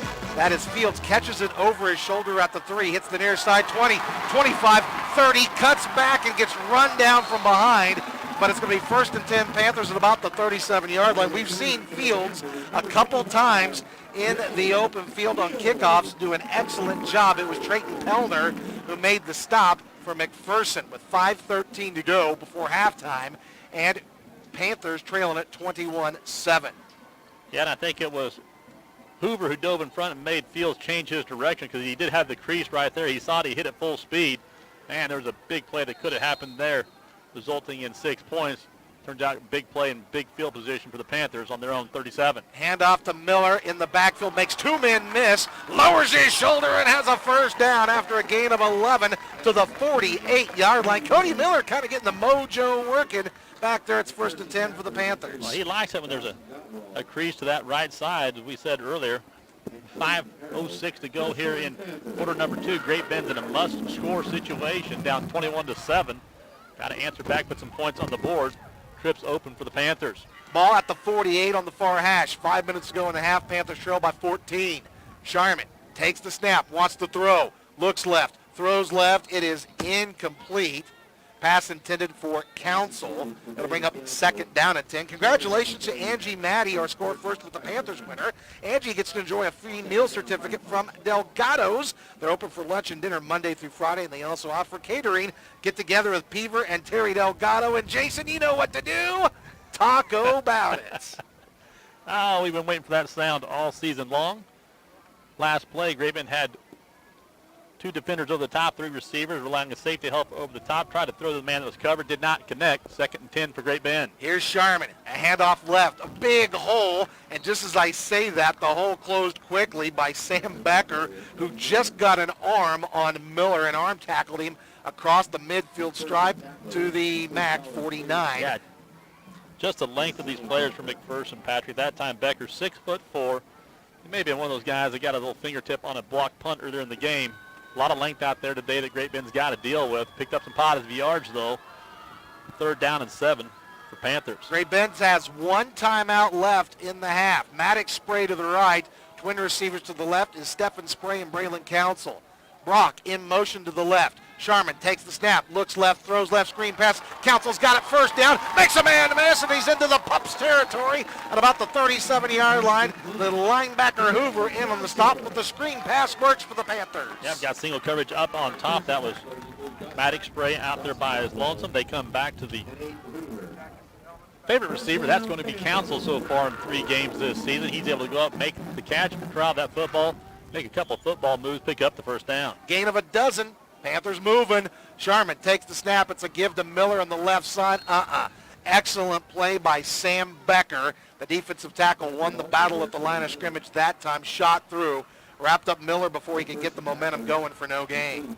What's happened right now, Patrick, McPherson is playing a little bit softer up there on the defensive side, not sending as much pressure, allowing Sharman to have a little bit of time to find the open man, which he is doing. Great Bend might be ready to put a drive together and see if McPherson brings some heat. Twins left, 1 receiver to the right. Sharman takes the snap, handoff Miller left side. He's got a gaping hole on a 1st down, runs over a pup at the 21-yard line. It's Pearson, but it's a 1st and 10 for the Panthers to the 21-yard line, and a gain of 16 for Miller. Looked like Miller's momentum and body wanted to go one way. His eyes saw the cut back, the other one trying to get that weight shifted back, twirling his hand around, able to get back to the middle of the field. Never quite got his full balance back. Picks up a nice 1st down for Great Bend just outside the red zone. Great Bend has a nice drive going here. 1st and 10 at the Pup 21-yard line. 3:07 to go in the half. Panthers trail 21-7. 1 receiver to the right is Council. Twins to the left. High snap. Sharman needs to cover that football, and he does. But it's going to be all the way back to the 34-yard line. Unfortunate play for the Panthers. Well, able to get the ball back. It was 1st down, so be a loss of 13 on the play. Bad break, but still 2nd down for Great Bend. You don't have to get all back at one play. Try to get back half of this yardage. Clock's at 2:30 now before half. Well, and really, Jason, you are in 4-down territory here. Absolutely. So it is 2nd and 22 for Great Bend now at the Bullpup 33, ball in the near hash. Sharman will look to the side as there is 3 receivers to the left. 1 receiver is to the right. No play clock tonight as the play clock not working. We knew that coming in. Sharman rolls to the right a couple of steps, dials it up for the end zone. Council goes up. Does he bring it in a bunch? He does! He does! A 33-yard jump ball! What an excellent huddle highlight! It is a touchdown from Sharman to Council. Oh, baby, that one was pretty. And that's what we needed to score here before half, Patrick. I didn't think they needed to get all back at one play, but they certainly just went up there and did it. Single receiver on the far side of the field, and that was Council. That had been little Spray over there for most of this drive. Council able to get good leverage, good position, ball thrown. High point of that football, comes down with it and hangs on to it in the end zone. That puts the score 21-13. And the PAT is blocked by the Pups. So 21-13 is your score, 2:06 to go here at the end of the first half. So Sharman, with his 2nd touchdown, those are his first 2 of his varsity career, and has the Panthers trailing 21-13 with 2:06 to go before halftime. That was an absolute beautiful play. Council had beaten his man off the line of scrimmage. Yeah. The safety was coming over the top. It was a jump ball right into the end zone. And when you look at Braylon Council at 5'10", compared to the 6'5" mastodon that Stephen Spray, both of them in this first half jump balls, they've went up and ripped them away from the Pups. Well, Council goes up, little man out there, even with the corner and that safety at the top, able to go up and pull the football down. Patrick, that drive for the Panthers, 63 yards, took Great Bend 7 plays in 3 minutes and 7 seconds to answer back. Didn't get the kick, so it's just +6 for Great Bend. They trailed 21-13. Panthers with some field goods here at Memorial Stadium. 2:06 to go in the half. Mac does have all 3 timeouts, and the Pups do get the ball to start the second half. Paco Hernandez to kick it. He kicks it along the side on the near side, and it will roll out of bounds. So the Pups will have excellent field position, 1st and 10 at their own 40-yard line. And the way the defense is played, Jason, I'm okay with that. Got a couple options there you could have for McPherson. They go ahead and like to take the penalty, get the offense on the field. As we said, 2 minutes, 6 seconds to go. I show McPherson having all 3 timeouts left to work here before half. That is correct. They go back to Sky Schreiner in the backfield. So they continue to rotate between Schreiner, Gum, and Hoover. Alvord, the quarterback, 1st down and 10. There was some motion in the backfield, and they got away with it. Matthew Mater, the middle linebacker, Evan Wadle in on a tackle. After some forward progress, Mack will call a timeout, bring up 2nd down, and about 6 to go for the 1st down. As you said, Jason, Jace Pavlovich has all 3 of his timeouts. He uses his first right here. And they could run. Trying to fool Great Bend with the running play off tackle to the backside. Doesn't work for him. Can't make it out of bounds. Go ahead and burn that timeout. Got 2 left. Right at 1:57 to go in the half. Pavlovich breaks his huddle. He's got his crew ready to go. We saw a lot of motion from him. You got to expect you're going to see some of that this time, as we saw a lot of that motion on the last drive where they were getting big chunks of yardage. 1:57 to play before halftime. It is 21-13 McPherson. 2nd down and 6 for the Bullpups. Ball is on the 39-yard line of Mack, right in the middle of the field. Gum is standing back behind Alvord. High snap. Alvord brings it down. They throw a tunnel screen, and the Panthers are right there all over it. Joseph Mater, he was all over his receiver. No gain on the play. Actually, a loss of 5. Yeah, stay disciplined. Don't get tricked on a trick play. Ball back to the 36. Here's Jaden Gum trying to get the corner turn. He can't do it. That was a nice open field tackle by Paco Hernandez, coming up to make the stop at about the 41-yard line after a gain of 5 for Gum. McPherson, 2 timeouts. Great Bend 1. 4th and a long 4 for McPherson. You'd think they'd try to get Great Bend to jump and burn the timeout. Ball is at the 41 with 1:13 to go here before halftime. Alvord making signals to his guys. Twins to the right, 1 to the left. Panthers did not jump. Now Jace Pavlovich called the timeout. You called it, Jason. And the Panther defense holds with 1:01 to go here in this first half. And, hey, hats off to a lot of the Panthers tonight, but a real big hats off tonight to the defense. They are doing it tonight down 2 of their defensive coaches, including their defensive coordinator. So we wish those coaches the best of luck. We want to see them back. Bryce Wells, one of the secondary coach, he is actually the one tonight that is in charge of calling the defenses. I spoke to him in the first half. I said, hey, it's real simple. Send everybody. He kind of laughed, and I think Coach Wells has done a pretty good job with this defense in the first half. Well, he's called enough defense in his day. He's also looked at enough of them being from the quarterback, so he knows what's going on out there. McPherson breaks the huddle, trying to get this 4th down play off. And they are going to punt it as Alvord kicks it high, deep into the night sky. It takes a Great Bend bounce, and Mack will kill it at about the 29-yard line. So the Panthers have one timeout with 54 seconds left to go to see if they want to try to do something here. I think you do because you know you have to kick off to start the half, so you can try it. They've got a timeout also, so see if you can make something happen. If you get a big chunk of yard, try to keep this drive alive. If not, right off into the end zone, scoring your first 2 touchdowns of the season, only down 8 points. 1st and 10 for Great Bend at their own 29. 1 receiver to the right, 3 to the left. Haberman is behind Sharman. Handoff goes to Haberman. He's got some nice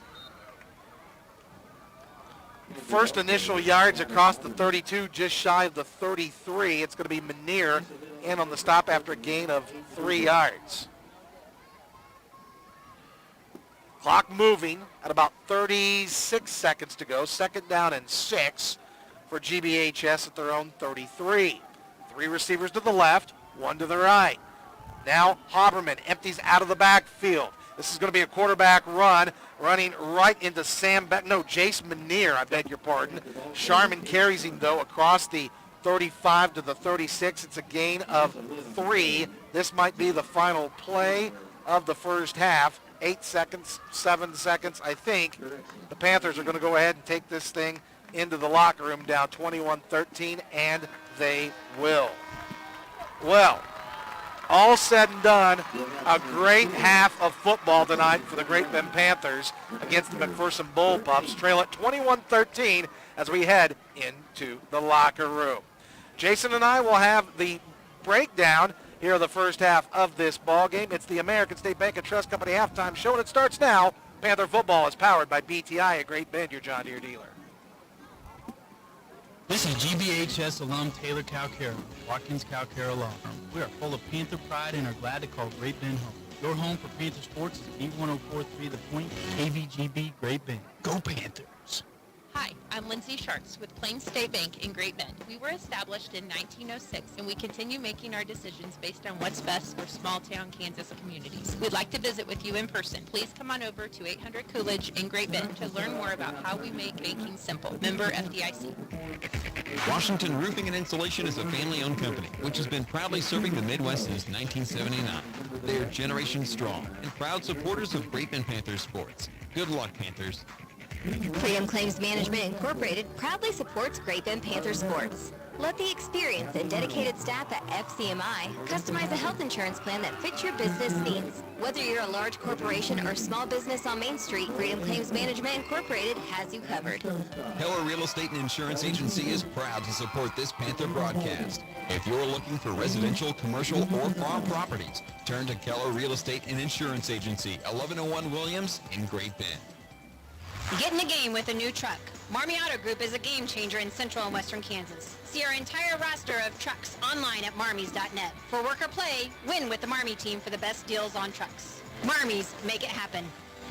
Do you need some trees removed, fill dirt or rock for landscaping or driveway? Maybe you need some demolition work done or a giant waste container. Whatever the job, make the call to Stone Sand Company and Stone Waste Management, 421 Washington Street in Great Bend.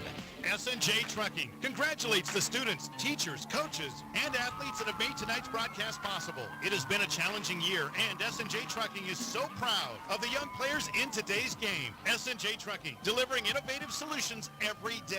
The future is bright. See it clearly with the help of the 10th Street Eye Care Center. Dr. Russell McCauley, Dr. Chad Premer, Dr. Nicole Miller, and Dr. Sarah Steeder are ready to help you. The 10th Street Eye Care Center on the sunny side of the Vision Corner, 10th and Washington. Great Bend. It's time for the American State Bank halftime show on B1043. Patrick Burnett will have a complete recap of the first half action right after this message from the American State Bank. American State Bank, the state of banking today. American State Bank is celebrating its 20th anniversary this year. A lot has changed since 2001, but the bank continues to be committed to its customers through integrity, accountability, and respect. An exciting change coming this fall is our new partnership with Equity Bank. Stop by and see how American State Bank can help you. Equal housing lender, member FDIC. Great Bend Panther football is on your home for the John Boy and Billy Big Show. B1043, The Point. Welcome back to Great Bend's Memorial Stadium. It is 21-13 here at the American State Bank and Trust Company halftime show. Patrick Burnett, Jason Perry with you. Jason, no doubt we've seen the best half of football that this team has played all season long. And ironically enough, they did the same thing to Mac in the first half a year ago. What have the Panthers been able to do here in this first half that's seen them see so much success? Well, they got a little glimmer, Patrick. Somebody called a spark. What happened against McPherson is we got some confidence, and they knew they could match up with them. They don't have the size what we had against Mays in the opening round. They don't have the size and the speed and the toughness of a Hayes, so we match up very well with them. They do have some size and height, but Great Bend knew that we could move the ball against them, building up that confidence that was laid a year ago, even in that loss to McPherson, and Great Bend stuck with it. Now, they could have folded the 10th in and thrown everything away when they did not get that opening drive that ended in a punt, or really, after that third possession, that was that interception when they really had the ball moving and they could click. They stayed the course. They had that confidence. The defense stayed pumped up. You can see Matthew Mader out there jumping around number 13, cheering on the offense. And that type of enthusiasm just kind of kept them up, kept them positive. They came back with that 4-yard touchdown throw to Spray, or on that 4th down, I should say. They could have got a first on that. And then they had that 37-yard touchdown to Council later on. So really, you take away the interception, be nice to do, wouldn't it, to take away that turnover? We don't have the turnover battle won yet, but that resulted in Great Bend being down one of those possessions. McPherson got the 21-13 lead right now, and they get the ball to start the second half. But Great Bend has a ton of confidence on both sides of the ball on special team, and even did a great job with the punt game. Really has helped set them up, and maybe the special teams play tonight is the brightest thing that's gone on, as Fields had a great return. Council had a great stop. We covered up a short one, and we got away a lot of punts. Maybe that's the spark that's helping out that offense and defense. A lot of good things happening in this first half of action. We'll hope Great Bend continue to do that here in the second half. 21-13 is your score, Mac, after 24 minutes of play in the first half of action. When we come back, we'll get you tonight's first half stats coming up. This is Panther Football, powered by BTI at Great Bend, your John Deere dealer. Unruh Brothers Waste is the best trash service in the area, providing top-quality commercial and residential garbage removal for Central Kansas. Find out more on their Facebook page. If you're not happy with your trash service, now's the time to switch to Unruh Brothers Great Bend. Delgado's Mexican Restaurant at 10th and Stone Street is a proud supporter of the Great Bend High School Panthers. They're open for lunch from 11 to 2, dinner from 5 until 8:30 Monday through Friday. And for catering, give them a call and taco about it. Delgado's. This is Julie from the Field House, and we are a proud supporter of the Great Bend Panthers. Here at the Field House, we believe that starting youth in athletics build character and leadership skills. So check us out at fieldhousegb.com. Farmers Bank and Trust, committed to supporting the communities we serve. From ag lending, home loans, and mobile banking to participation in the activities that make a community strong. We're proud to help bring you this Panther broadcast. Farmers Bank and Trust, member FDIC. Downpipe Testing is proud to bring you live coverage of Panther sports. Downpipe Testing provides hot oiler, steaming, hydro testing, and rack testing services in the oil field and beyond. For quick, reliable service, call owners Brian Kramer or Joe Andrasic, and go Panthers. Advanced Therapy in Sports Medicine is the athletic training and sports medicine provider for Panther Sports. On the field or off, you can count on Advanced Therapy in Sports Medicine to get your life back. Advanced Therapy in Sports Medicine, 4801 10th Street in Great Bend. Here at People's Bank and Trust, we've invested in the future. It's not just technology. It's you, our biggest asset. From big business decisions to your very first transaction. For us, it's simple. Relationships matter. People's Bank and Trust, member FDIC. Hey, Panthers, Empire Realty Group is ready to team up and help you purchase or sell your home. At Empire Realty Group, our team is committed to keeping our clients at the focus of everything we do. Find us on Facebook or call 792-4133. It's Panther football on B1043 The Point. Welcome back to the American State Bank and Trust Company halftime show. 21-13, Mac in front. Time for your first half stats, brought to you tonight by the Great Bend Panther Booster Club. Another great Panther Booster Club tailgate they threw before this ball game. Those pulled pork nachos were tasting pretty darn good, and they do such a fantastic job of promoting all of our student athletes here at Great Bend High School. If you're not a member, why not? join them today. Everything that the Panther Booster Club does goes right back to our student athletes, our coaches, and our teams right here at Great Bend High School. Stats pretty darn close in the first half of action. Great Bend 125 yards of offense. They did it with 45 on the ground and 80 through the air. Sharman was 7 of 12 passing. He threw 2 touchdowns and 1 pick, a touchdown to Spray and a touchdown to Council.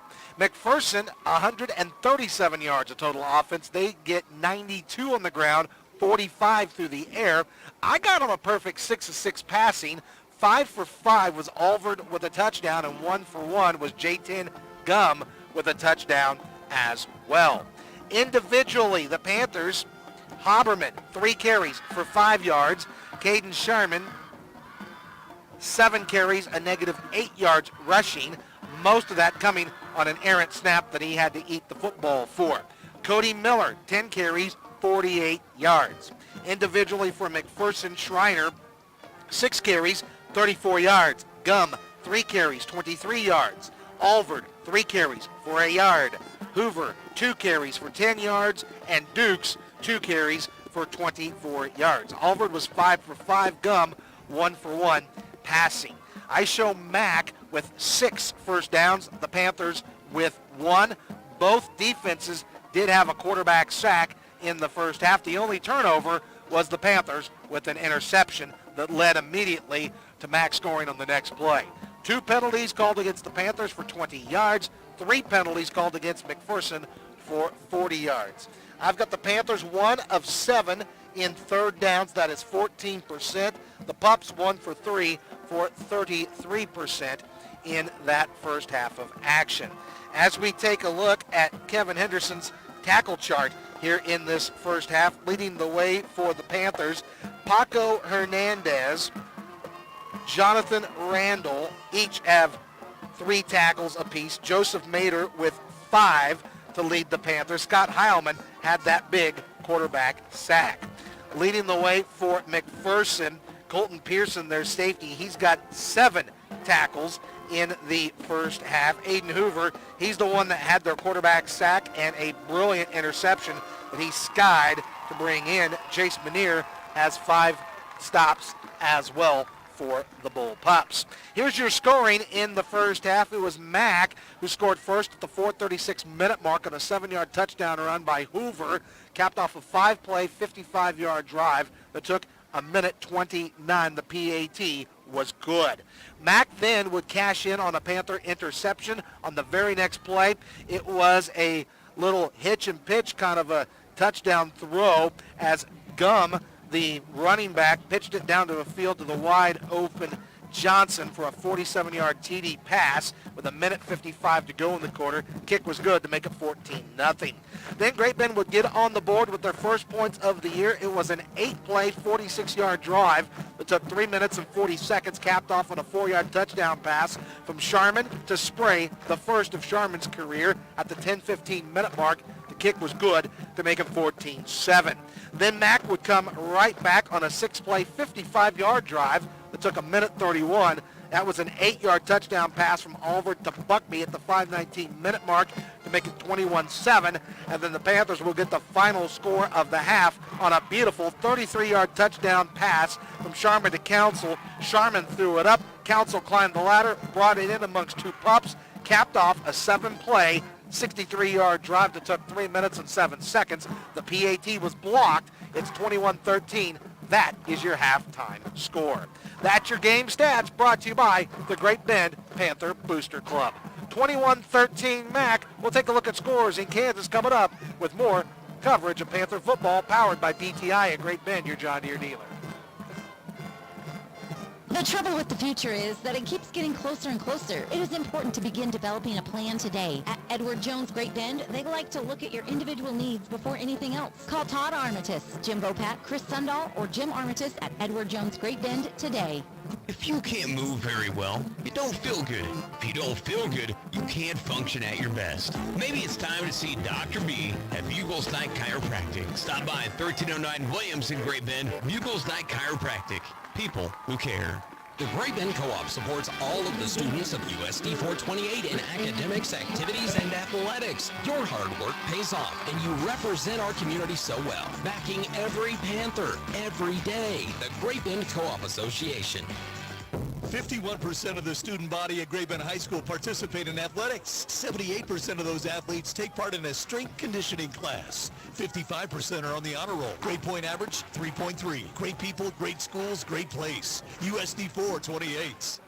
Plumbing and heating emergencies rarely happen between 9 and 5. That's why the pros at Comfort Pro are available 24/7, 365. Comfort Pro, the area's largest Brian dealer, is just a phone call away. No problem is no problem for Comfort Pro.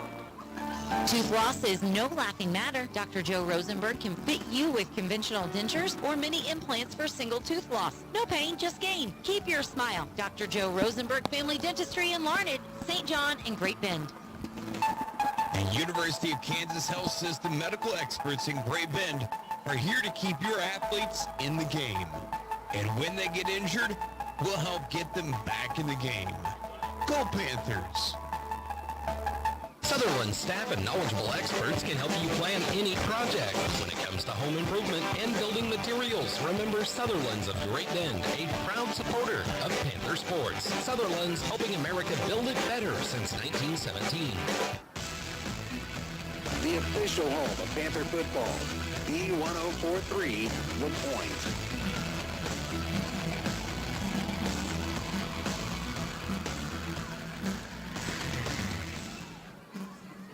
21-13, McPherson leads Great Bend here at halftime. It will be McPherson ball to start the third quarter, so we'll see what kind of adjustments Jace Pavlovich does. Will he have to make up more trick plays against this Panther defense? We will find out coming up with the start of the second half. That's coming up next. Panther football is powered by BTI at Great Bend, your John Deere dealer.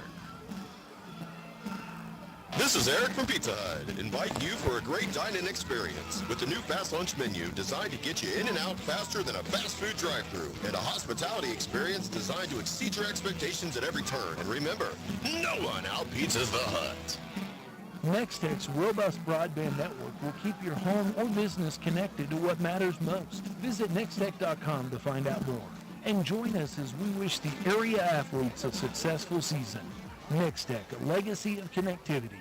Hey, Scott, I need you to record a radio commercial. For who? Scott's. That's me. Who's the commercial for? No, Scott's. You know, where they sell iron, do welding, tank and trailer repairs, and inspections. Oh, just look for the signs west of 10th and Patton Road in Great Bend. ScottsWeldingUS.com. Hey, you want to hear some good news? Venture Corporation is still hiring for laborers, flaggers, equipment operators, CDL A and B drivers, and mechanics. Excellent benefits, and you get paid for traveling throughout the state. Venture Corporation on South Highway 281 in Great Bend is an equal opportunity employer. You've been listening to the American State Bank Halftime Show. Second half action is next on B1043, The Point. Great Bend Panther Sports on B1043, The Point. Powered by the University of Kansas Health System, Great Bend. Next Tech Wireless. Sutherland's. Advanced Therapy and Sports Medicine. Farmers Bank and Trust. Scott's Welding. Keller Real Estate and Insurance Agency. S&J Trucking. Unruh Brothers Trash Service. Delgado's Mexican Restaurant. Empire Realty Group. Washington Roofing. Next Tech. Barton Community College. Plains State Bank. Insurance Planning. Magna Dry Cleaning Services. Dom Pipe Testing. Stone Sand Company and Stone Waste Management. Great Bend Panther Booster Club. Watkins Calcara Charter. Freedom Claims Management. Innovative Livestock Services. Great Bend Pizza Huts. USD 428. American State Bank and Trust. The 10th Street Eye Care Center. Comfort Pro. Edward Jones Financial Services. The Field House. Bugles Dyke Chiropractic. Great Bend Co-op. Schrader Homes and Remodeling. Marmy Auto Group. Rosenberg Family Dentistry. The Venture Corporation. People's Bank and Trust. Now let's go live to the voice of the Panthers, Patrick Burnett. Welcome back to Memorial Stadium. Let's get you some scores across the state. Thank you to Scores in Kansas for providing tonight's update. Solana South leads campus 21-0 at halftime. It is Derby all over Bishop Carroll, 41-17. That is a halftime score. Andover Central leads Goddard Eisenhower. We'll see Ike later on in the season, 14-7. That is a halftime score. Arc City leads Goddard 21-14. Andover over Salina Central 14-7. Again, these are all halftime scores. Dodge City only leads Wichita South 13-8 at halftime.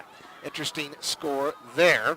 And that is all the time for scores that we have. A big thank you to Scores in Kansas for providing our scoreboard update for you here tonight. It's 21-13 McPherson as we get ready to start this second half of action. Panthers have done a nice job of avoiding kicking it deep.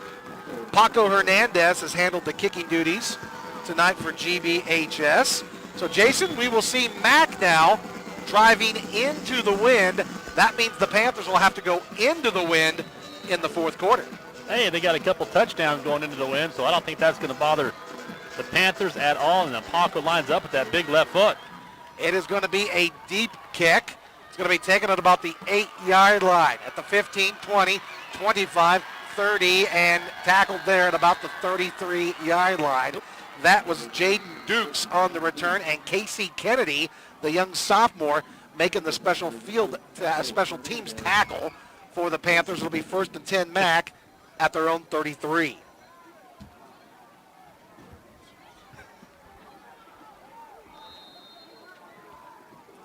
First play of the second half for the Panther defense. Alvord will hand the ball off to Sky Schreiner. He's got a first down. Panthers missed a couple of tackles across to the 44-yard line and a gain of 11 and a quick first down for the Pups. Yeah, one play, one first down from McPherson. Comes out a little charged up. They want to put a little distance with themselves in the game right here and get a score on the opening drive. Twins open, tied into the Twin side. Ball is at the 44. Alvord, and he will hand it right back off to Sky Schreiner. He gets upended by Joseph Mater at about the 49 after a gain of 5. Mac sticking with that running game. You said in pregame that's their strength, even out of the spread offense. Twins to the far side, Twins to the near. I kind of feel that Mac kind of got a little cute trying to throw the ball in that first half. And they did get away from their bread and butter of running the football. And now we got a false start on the Pups. So it looks like they were going a little bit too fast. They'll back them up 5. That way they don't have as many.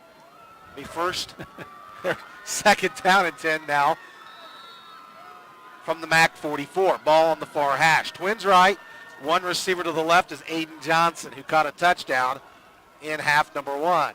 Alvord takes the snap. He looks right, throws right. Looks like they're trying to set up a screen. They do. And tackled at about the 15, maybe the 49. It's Brad Beck in on the stop to bring up third down and about 4. Yeah, Beck was there. I thought it was 5-0, but it's 5-5. Paez comes over the top and cleans it up from his D tackle spot. So good hustle there. Multiple guys on the stop for the Panthers. Third down and short for the Bull Pups. Call it 3rd and 3 from the 49. This is going to be a handoff. Schreiner sprints to the left side. Do the Panthers have him? I don't think they got him. It was Paco Hernandez who was sprinting up from his safety to come up to make the stop. They're going to mark it at the 46-yard line, right at the sticks. Yeah, it might be the first measurement of the season with the sticks. Nope, they're going to go ahead and call it 4th down. That was a gain of 3 for Schreiner. It is at the 47. 4th down and half a yard here for the Pups. Alvord wants the pixie. High snap. It's loose. It's on the field. Panthers got it. Panthers got it. Scott Heilman. Scott Heilman comes up with the recovery. A bad snap from the center. Alvord couldn't get it. Heilman's already got a sack. Now he's got a fumble recovery. It's 1st and 10 Panthers in business at the MAC 46. I have to get a seatbelt over here for Patrick. Charged up. That's Heilman. I told you I like that penalty he got in the first half. There, he gets rewarded for his hustle right there. 4th and 1.5 inches for McPherson. They can't even get the play off. Great Bend's got the ball in McPherson territory on the Great Bend hash. 3 in the backfield for the Panthers. Twins to the short side of the field. First turnover of the night for the Pups, and now we got a false start. I believe one of the offensive linemen got a head start. Yep, he did. So not only is Patrick charged up, the O-line was a little charged up as well. So back the Panthers up now to their own 48, where it'll be first down and 15. Jason, we've seen the Panthers getting a little something going with Cody Miller.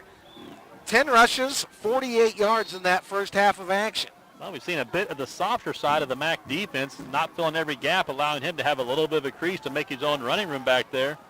He's starting to enjoy seeing fake one way, go the other. Make one of those big guys miss. 4-man front still for the McPherson defense. 3 receivers to the right, 1 to the left, first and 15 for the Panthers. This is a quarterback designed to run for Sharman. He runs over the right tackle, Manier, in on the stop after a gain of 1. Near midfield now for the Panthers. Just under 10 minutes to go right now. Twins to the short side of the field still. Braylon Council will be a wide receiver to the left. You've got Stephen Spray and Blake Parsons on the near side. Brock, the blocker, back to the left, second and long. Sharman takes the snap, setting up a screen. Pass too high, and Miller almost caught it, and then it was almost intercepted, and eventually the ball hits the turf to bring up third down and 15 for the Panthers. Big third down here for Great Bend. 3rd and 13, as you said.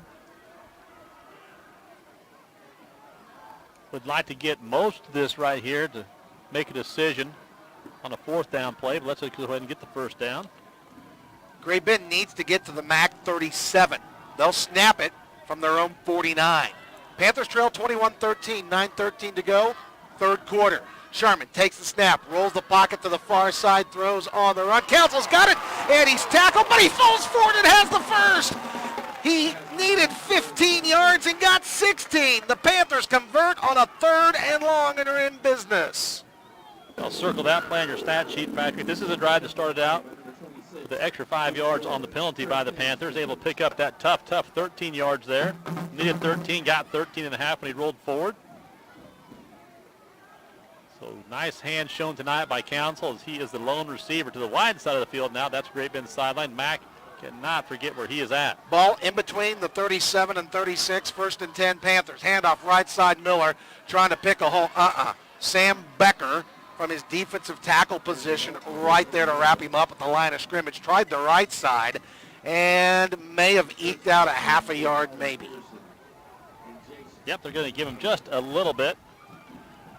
That's the initial line of scrimmage. Great Bend showing some tempo tonight, especially on this drive.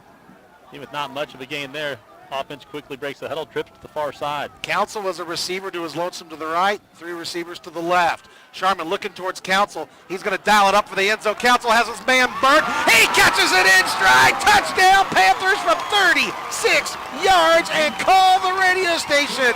It's time to score first with the Panthers. 792-3647. Score first with the Panthers and Delgado's Mexican Restaurant on a 36-yard TD pass from Sharman to Council, his 3rd of the ball game. Yeah, nice pitch and catch that time. Laid it up there beautifully. Council easily had separation from the corner. Nice throw up there. High spiral by Sharman right in the hands of Council. Easy touchdown for the Panthers.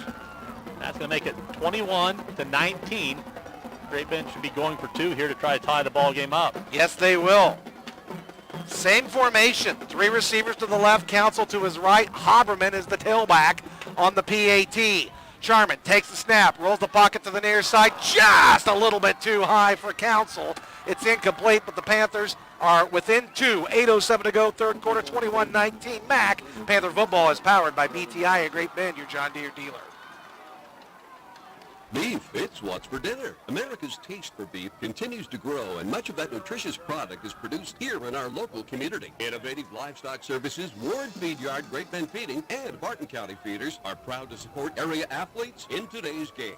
From new construction, remodeling, renovating, to roofing, concrete, and more, Schrader Homes and Remodeling is ready to go to work for you. They are the one licensed and insured company that can get the job done. Find out more online at schraderhomes.com and say wow, proud sponsor of Panther Sports.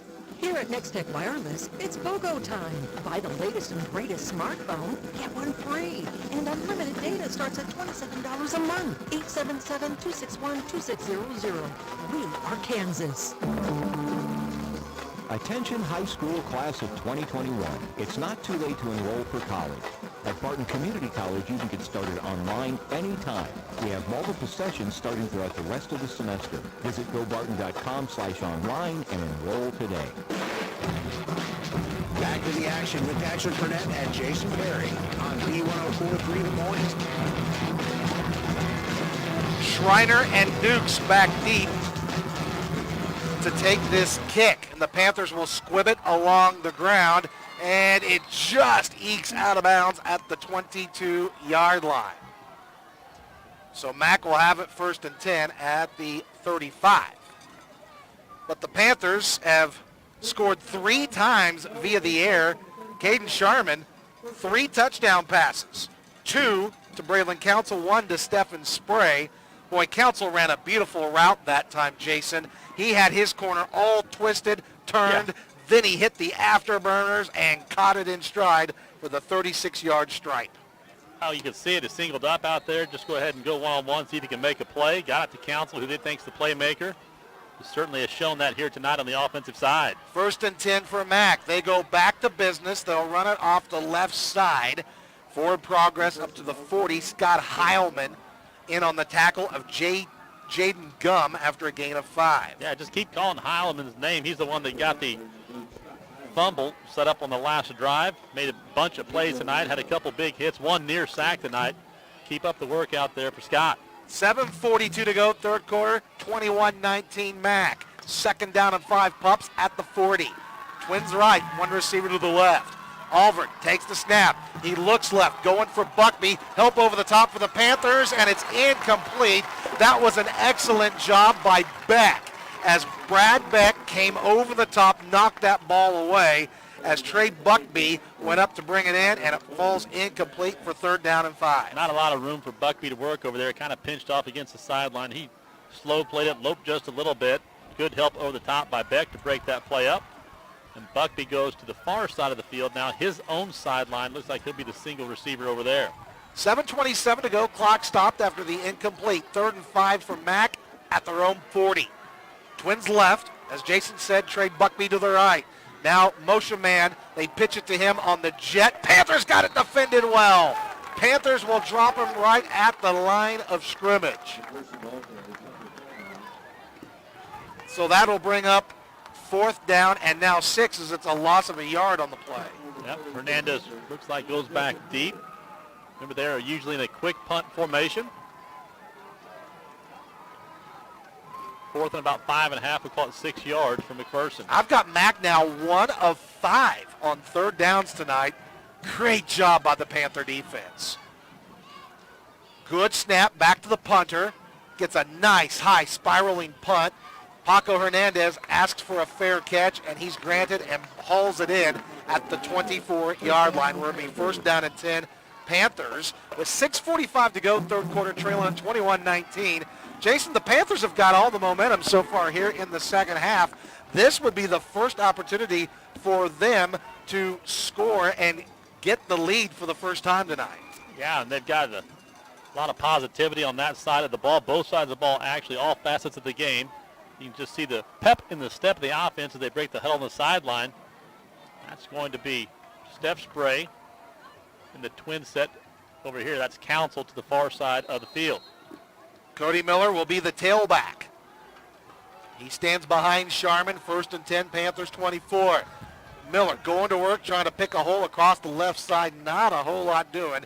He got across the 25, not much more than that. Pearson makes the tackle from his safety position to bring up 2nd down and along 8 or 9. They try to find a little wiggle room on 1st down, pick up a couple yards. Get it across the 25-yard line. 6:25 to go in quarter number 3. Great Bend down 2 points. Same formation. Oh, now they flip. That's Parsons and Spray to the far side. Council over here by himself, wide side of the field. 2nd down and 8. Spot of the ball is the Panther 26 far hash, moving left to right, down 2. Here's Sharman. Handoff. This is going to be Miller right at the line of scrimmage. Not a whole lot doing The whole MACD led by Curtis Landrum in on the tackle. This will bring up a 3rd down and 8 play. Let's congratulate our score first with the Panthers winner here in the second half. Perry Smith scores first with the Panthers and gets to enjoy that delicious meal from Delgado's, where they're open for lunch and dinner Monday through Friday, and they also offer catering. Get together with Beaver and Terry Delgado and talk about it. 3rd down and 8 now for Great Bend from their own 26-yard line. On their last 3rd down, they converted on 3rd and 15. Here it is 3rd down and 8. Sharman takes the snap, looks left. Now he's going to get flushed from the pocket, makes one man miss, gets ran into at about the 30. He's going to be shy of the first. The pile moves to the 31. It was Aiden Hoover in on the tackle to bring up 4th down. Pitt on the 2nd down play. McPherson smelling the run the entire way. They walked up their safety, let the middle of the field open. That time had both safeties back. Great Bend sees that, tries to take advantage of the hole over there on that left side. No running room for Sharman. Brings up, as you said, 4th down. Standing deep, the punt is Sharman, just behind the 29-yard, we'll call it the 19-yard line. That is Hoover back deep to take the kick. Good snap. Sharman gets off the punt, an end over end punt taken at the 37. Hoover to the near side, and he goes nowhere. A couple of Panthers. Beck is there in the open field to make the stop. So is Colton Brock as well. It'll be 1st and 10, Mac from their own 45. Well, Mac, they came out and did very well on their first play. It was a 1st down to start the half. Put a nice little drive together. It resulted in a fumble and a possession change for Great Bend. Looking for their first score of the second half. Their possessions were fumble and punt. Here they are set up at their own 46-yard line. 4:33 to go, 3rd quarter, 21-19. Mac, hold everything. Officials stopped it. Now they'll start it again. I believe Aiden Hoover is still the running back. I can't quite tell. Near handoff missed, but it's Sky Schreiner. He's got a 1st down into the Panther territory about the 44-yard line after a gain of 11. Hernandez and Groover in on the tackle. One play, 1 1st down on this drive for the Bullpups, right up the middle through the heart of the Panther defense. We know McPherson likes to run the football. Let's see if they put that big end in motion, and they do. Yep, that is Sam Becker moving to the right, handoff to the left. That is Schreiner. He gets upended by Brad Beck at about the 36-yard line, but a big gain of 8 for Schreiner. That'll bring up 2nd down and 3 from the Panther 37. Mack on the move.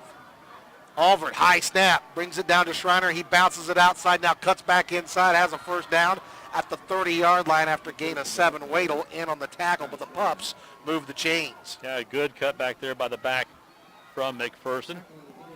Schreiner's able to knife back towards the middle of the field, pick up the 1st down. Max and Twins open. Twins to the far side of the field. Alvert wants the snap. It's high.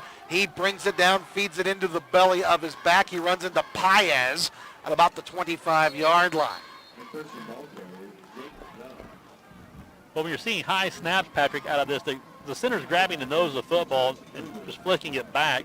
That's supposed to not allow that high snap, but that's telling you he's getting pressure from Great Bend's defense, making him hurry that snap. We've seen that several times tonight. Spot is now the Panther 25 after a gain of 5 for J10 Gum. Twins right, Buckby to the left. Alvert points to Buckby, waits for the snap. Here it is. He looks to throw. Is going to throw it to the right flat. It is caught by Johnson. He's got a 1st down across the 20 at about the 18. Paco Hernandez submarined him to take his legs out, but it was enough for a Bullpup 1st down. Yeah, we had a Panther over there able to make the play, but couldn't get his feet stopped. As I say, that center for McPherson is Schmidt getting some pressure over there. That is the defensive lineman you called out a bunch last week, Deion Jones. That's giving him fits. Gain of 9 to the 18-yard line. Now they try to run a sprint around the left end, and the Panther defense has nothing to do with it. Groover off the bottom of the pile. Beck, McMullen in as well. It's going to be a loss of 2 on the play for Gum. Yeah, big star The Panther defense right there stretching that play out, not allowing any forward progress by the back after contact. Not a lot of plays this year have been negative yardage plays by the defense, but a big one right there. Gum gates the handoff right into the middle of the field. He runs right into Anthony Paez, and you're not going to move Paez. He got forward progress to about the 17-yard line. 2 minutes to go, third quarter. We'll bring up third down and about 10 to go here for the Pups. Yeah, Paez makes a big play, comes out, gets a break. Matthew Johnson, 54, checks in at that defensive tackle position for the Panthers. Third down and 10 for Mack from the Great Bend 18. Alvord, 3 receivers to the right. Fakes it, is going to run to the right. Now a little pop pass to the far side. It is defended well in the open field by the Panthers at the 15-yard line. Joseph Mader with the big stop will drop him at the 15 after a gain of 3 to bring up 4th down and 7. Yeah, a good play designed by McPherson. As you said, excellent job by Great Bend to stop that. You'd like to see the quarterback get hit anytime he leaves the pocket. They played it perfectly, made him pitch the football. Bring up 4th and long for Mack. Twins to the left, 1 receiver to the right. 4th and 7 from the Panther 15. Now Mack will look to the sideline for the play call, and they want a timeout. We'll take it with 1:06 to go, third quarter. This is Panther football, powered by BTI at Great Bend, your John Deere dealer. Even the cleanest houses and offices struggle with mold and mildew in the air ducts of their heating and cooling systems. Magna Dry Cleaning Services in Great Bend offers complete air duct cleaning. Magna Dry Cleaning Services, just north of 24th and Main. This Great Bend High School Panther Sports broadcast is brought to you by Insurance Planning. Insurance Planning of Great Bend, Hayes and Russell forms the largest independent agency in western Kansas. For your business and personal risk management needs, call Insurance Planning today. Hi, I'm Lindsay Sharks with Plains State Bank in Great Bend. We were established in 1906, and we continue making our decisions based on what's best for small-town Kansas communities. We'd like to visit with you in person. Please come on over to 800 Coolidge in Great Bend to learn more about how we make banking simple. Member FDIC. Great Bend Panther football is on your home for the John Boy and Billy Big Show. B1043, The Point. Welcome back to coverage of Panther football. 1:06 to go, third quarter. Pups are setting up for a 32-yard field goal from the far hash. Good snap, good hold. The kick is up. It's long enough, and the kick is good. So a 32-yard field goal with 1:03 to go here in this third quarter. Extends the lead now, 24-19. Yeah, but you held them to not getting the touchdown, forced him to do that. So a touchdown puts you in the lead. McPherson 24-19. So put a feather in the cap of the Panther defense. Not an easy kick by Mack. Little crosswind there. 32-yarder, not a chip shot on tonight. The wind blowing.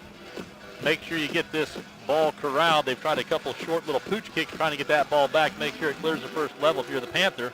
You get that offense back on the field. Yeah, hats off to the Mack kicker. It was on the far hash. The wind is out of the northeast, so a crosswind, and had plenty of leg on the kick. So the 32-yard field goal makes it 24-19 Pups with 1:03 to go here in the third quarter. Fields is on the far side of the field. Paco Hernandez on the near side. Panthers don't think that he can kick it that deep. They stand at about their 17 to return the kick. Plus, they've been kicking it short sometimes. There's a high, deep kick. It sends the returners back. Hernandez got it at the 12. Angles near side 20 and is dropped right there. 3 Pups in on the tackle. It'll be 1st and 10 Great Bend from about their own 22. As you said a couple times tonight, Patrick, Great Bend on this drive, if they can put a touchdown together, they'll be able to take the lead for the first time this season in the ball game. They'll give Hernandez forward progress to the 23. 59 seconds to go here at the end of the quarter. It is 24-19 Mack. Another great job by the Panther D to hold the Pups to that field goal. Council, 1 receiver to the left, 3 to the near side. That's Spray and Spray Incorporated, and Brock splits them up. Haberman is the tailback behind Sharman. 1st and 10. Sharman wants to throw. It is caught on the near side, and that is the Panthers sideline. Cade Weddle in on the stop, as making the catch was Maddox Spray right up on the near side on the wide receiver screen. Yeah, you got the trips over there. Throw it over there once in a while to keep them honest. You only had 6 guys in the box for McPherson. Great Bend had the advantage to run the ball up the middle. Let's see if they do the same thing but go back to the ground. We haven't seen the Panthers throw that little pass many times in the last couple of years. Kind of remember that back in the Coy Brock days, throwing that out there. 2nd down and 5. Maddox did a nice job of getting that 5-yard gain. Brock in motion to the far side. Handoff Haberman right into the belly of the defense. He got a yard. Forward progress to the 30-yard line. Actually give Gavin a gain of 2. It was both tackles, Becker and Manier, in on the stop to bring up 3rd down and 3 here for Great Bend. Now Great Bend brought another blocker to the backfield. Brock, that brings another person in the secondary for McPherson, so that was a 7-man box right there. McPherson wins. This will be a great time for the old Panther hard count, get the easy 1st down. This may be the final play of this 3rd quarter. I don't know, because we don't have a play clock. So Aaron Beck is standing next to his official closest to him asking, can we just let this clock run out? Or what do I got to do? Do I have to run a play? And neither. Instead, the Panthers will elect to call a timeout. With 7 seconds left to go here in this 3rd quarter, Aaron Beck calls the timeout. And this is an important play here. So he wants to make for sure that you get the 1st down and you have the wind at your back for the last snap here as well. Right, so you have to see what McPherson comes out and do you think you're going to go deep and get to counsel.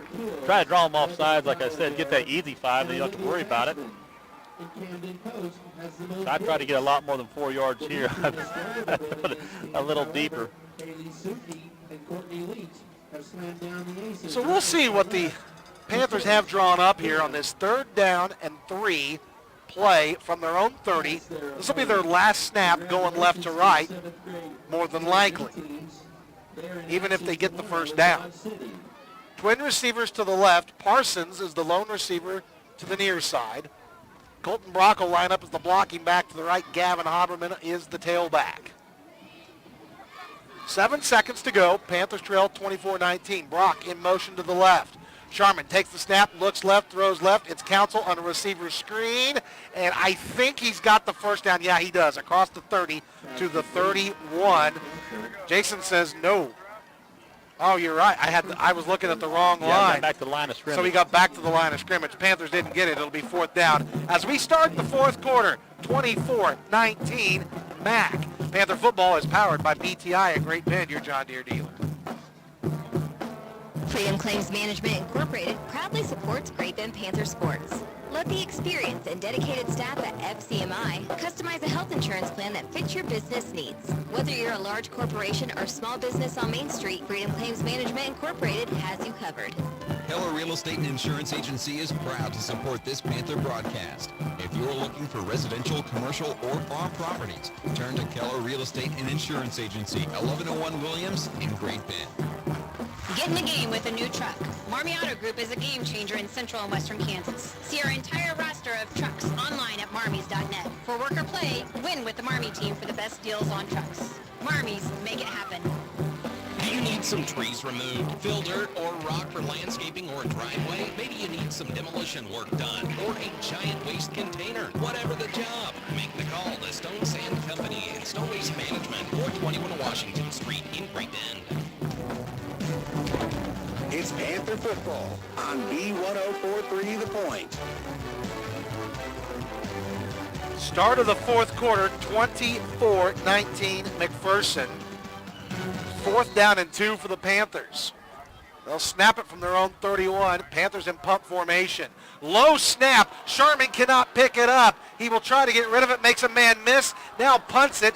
Just barely got a piece of it off the edge of his foot, and it'll roll dead at the 30-yard line. So Sharman did a great job to avoid catastrophe there, and at least gives the Panther defense, albeit with a short field, gives them an opportunity, and as good as they've been playing, why not? That'll make about a 12-yard difference from where he picked the ball up to where it ended up getting touched by McPherson. So back against the wall here, 11:50 to go as we start this fourth quarter.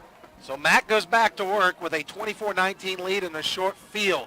This is Sky Schreiner looking to attack. He gets a gain of 5 to the 25. We're going to bring up second down and 5. Off the bottom of the pile, Anthony Paez. We keep calling his name here in the second half. Yeah, been very active tonight in front of Great Bend's defense, causing some problems up there for McPherson. Now would be a great time for another turnover that's created by that Panther defense. Twins left, Trey Buckby to the right. Alvord, handoff, Schreiner. He tries the left side, and Paez almost stripped the football that time. He was really close to knocking it out. Schreiner did carry it, though, to the 22-yard line for a gain of 3. Yeah, Paez, 6'1", 240 pounds, was washing that down from the back side, able to make the play, grab the ball carrier by the football on that right arm as he brought him down. 3rd and 1. Schreiner tries the left side. He's got the first down inside the 15, falls forward to the 14. Kevin, I missed that. That was Paco Hernandez in on the stop, and it's 1st and 10 for Mack at the 14 after a gain of 7. Yeah, Mack starting at the 30-yard line, got this down inside the 15.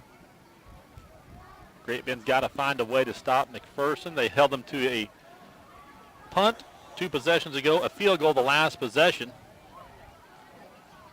Twins right, one receiver to the left. This is J-10 Gum going to work now. Matthew Mater wraps him up at the 10. Gum falls forward to about the 8 for a gain of 6.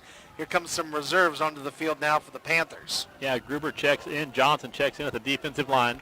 Gum, the running back, running fairly high, holding that ball up there. A couple Panthers tried to strip. Actually, it's going to be second down, about the 8-yard line for the Pups. Alvord will hand it off. J-10 Gum going back to work, breaks some tackles, and he's in from 8 yards out. Panthers had him stopped at the line of scrimmage, did not wrap up, and Gum has an 8-yard TD.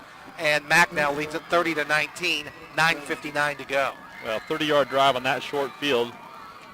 That's going to take McPherson 4 plays to punch that into the end zone. And now they have a 30-19 lead, so they're going to line up to kick this one. 9:59 to go in the ball game. Low snap, the holder corrals it, the kick is up, and it's good. 9:59 to go. Mack in front, 31-19. Panther football is powered by BTI of Great Bend, your John Deere dealer. S&J Trucking congratulates the students, teachers, coaches, and athletes that have made tonight's broadcast possible. It has been a challenging year, and S&J Trucking is so proud of the young players in today's game. S&J Trucking, delivering innovative solutions every day. The future is bright. See it clearly with the help of the 10th Street Eye Care Center. Dr. Russell McCauley, Dr. Chad Premer, Dr. Nicole Miller, and Dr. Sarah Steeder are ready to help you. The 10th Street Eye Care Center on the sunny side of the Vision Corner, 10th and Washington. Great Bend. Unruh Brothers Waste is the best trash service in the area, providing top-quality commercial and residential garbage removal for Central Kansas. Find out more on their Facebook page. If you're not happy with your trash service, now's the time to switch to Unruh Brothers Great Bend. Delgado's Mexican Restaurant at 10th and Stone Street is a proud supporter of the Great Bend High School Panthers. They're open for lunch from 11 to 2, dinner from 5 until 8:30, Monday through Friday. And for catering, give them a call and taco about it.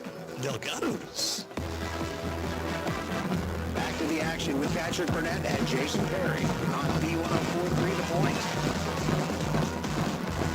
Well, the McPherson Bull Pups have just scored with 9:59 to go and lead at 31-19.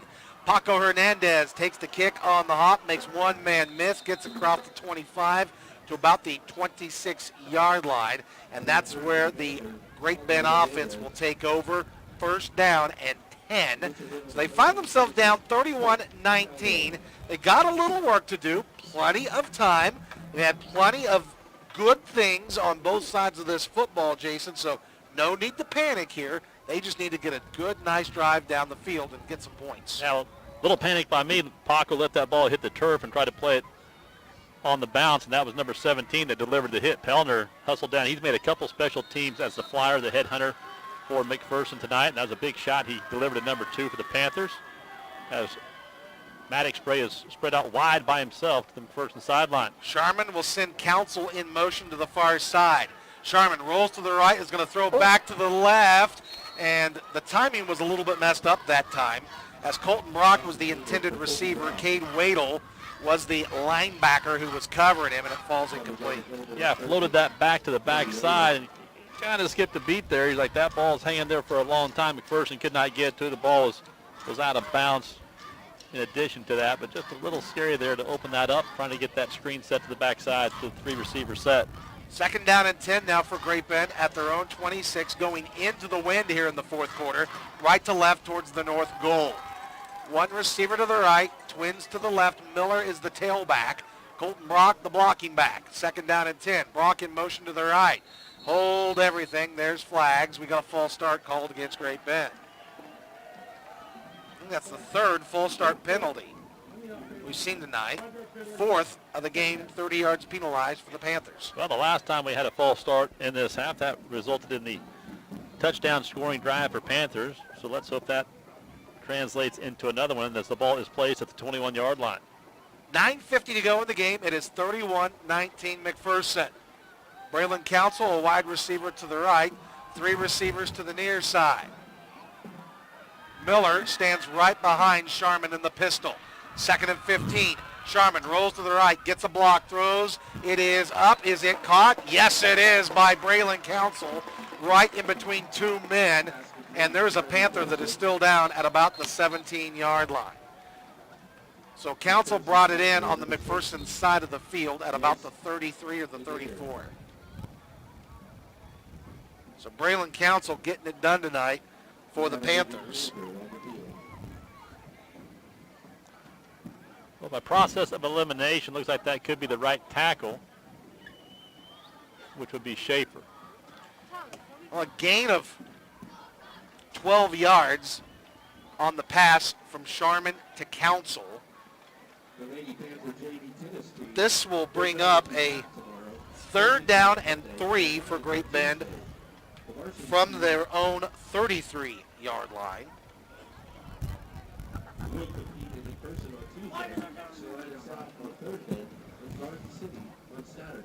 Yes, we do have an injury timeout on the field right now as the Panthers are attending to one of their players. And you were right, it was the right tackle, Brantley Schaefer. He is up and is now walking off the field without the assistance of any of the trainers, which that is really, really good. So DJ Lamb now will be called into action at the right tackle. So he is experienced, so he knows what he needs to do, and he gets brought in here on this 3rd down and 3 at the 33. Big situation here with 9:35 to go, and the Panthers trailing 31-19. I didn't see Schaefer go down. We had 2 guys double teamed to the top or as far. That was where Schaefer's at. 2 guys double teamed right around where the nose guard would be at. Looked like they both had it under control. Probably got twisted up at the end of the play. Someone took his legs out. Double twin set here for the Panthers on the big 3rd down. It is Miller, the tailback, on this 3rd and 3. Sharman wants to throw. He gets flushed from the pocket trying to make it with his legs, and he did not get it.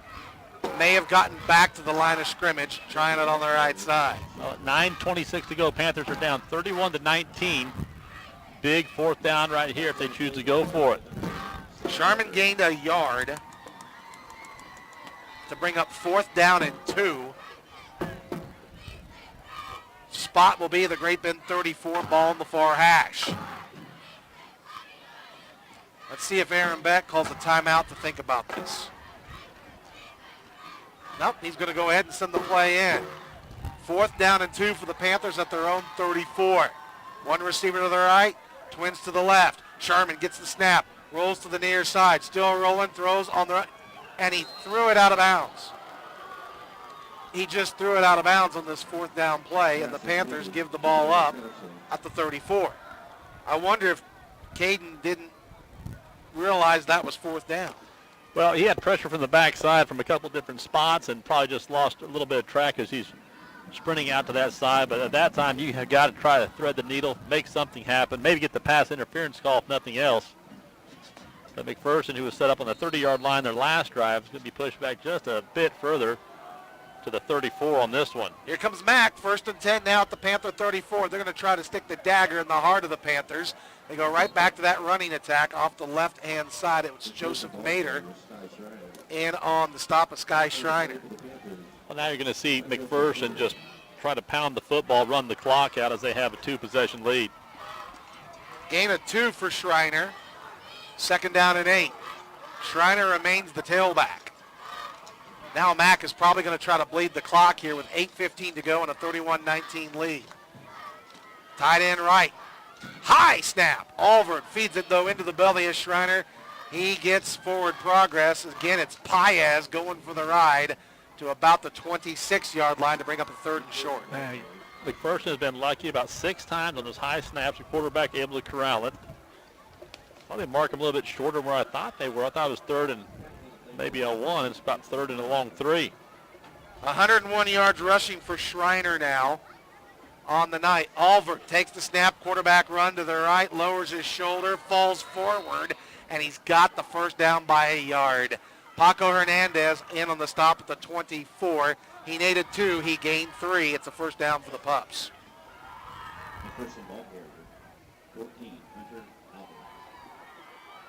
So Matt converts on the 3rd down.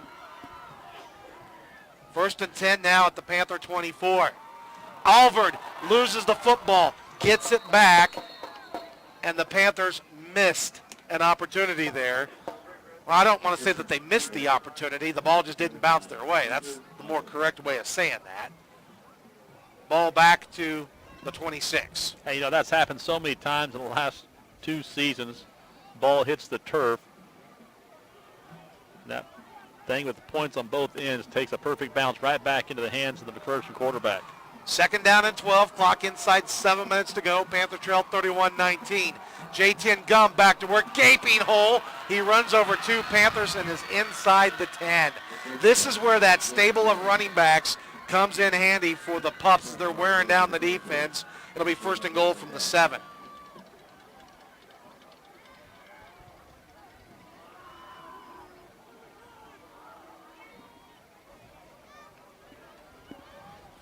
First and goal from the 7.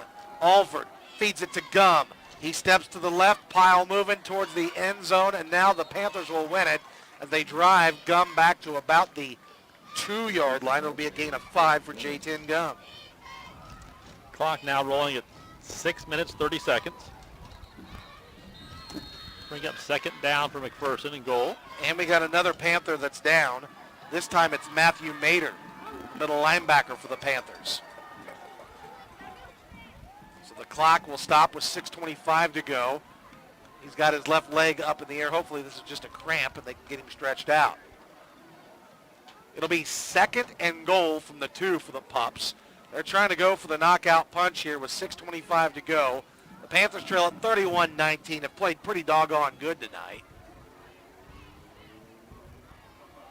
But Mack was able to score on their last drive. Now they're trying to finish off the Panthers here on 2nd and goal from the 2. J10 Gum remains the tailback. They send Buckby as a wide receiver to the left, Twins to the right. Sam Becker, their tight end, is on the right side. So here's the 2nd and goal play from the 2. Panthers bring the house, and they drop him. That is Joseph Mader, who buried Gum in the backfield at the 4-yard line. That's a loss of 2. Now a late penalty flag just came in. That one was a very high hanky that came in after the play. Well, if it's against Great Bend, it'll be a 1-yard penalty. And if McPherson gets it, it'll be 15, but I think this might go against the Panthers. Yeah, that was a very high hanky, which is usually a sign of extracurriculars after the play. and it is unsportsmanlike against McPherson. There we go. Jason. Not so fast, Mr. Lee Corso. Well, you know, the ball's bounced their way. I thought maybe that play would too. Kind of has most of the night. You're right. So this will move the ball all the way out to the 19. So this is 3rd and goal from the 19 for Mac. Look out for Buckby. He's a receiver on the near side. He's singled up. It looks like the Panthers are going to roll over some help. Yeah, over the top. 3 receivers now to the left. No tight end in the formation. High snap. Alvord brings it down under pressure. Throws it near side. Too high. Incomplete. Intended for Buckby.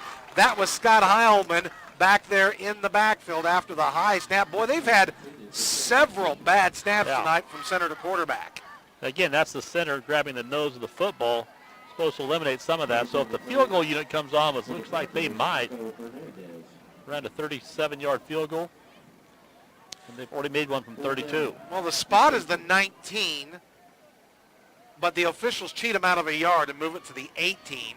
They're going to set up at the 25 to make this a 35-yard field goal with the wind at their back. So they made it easily from 32 into the wind from the far hash. Good snap, good hold. Kick is up. The kick is good.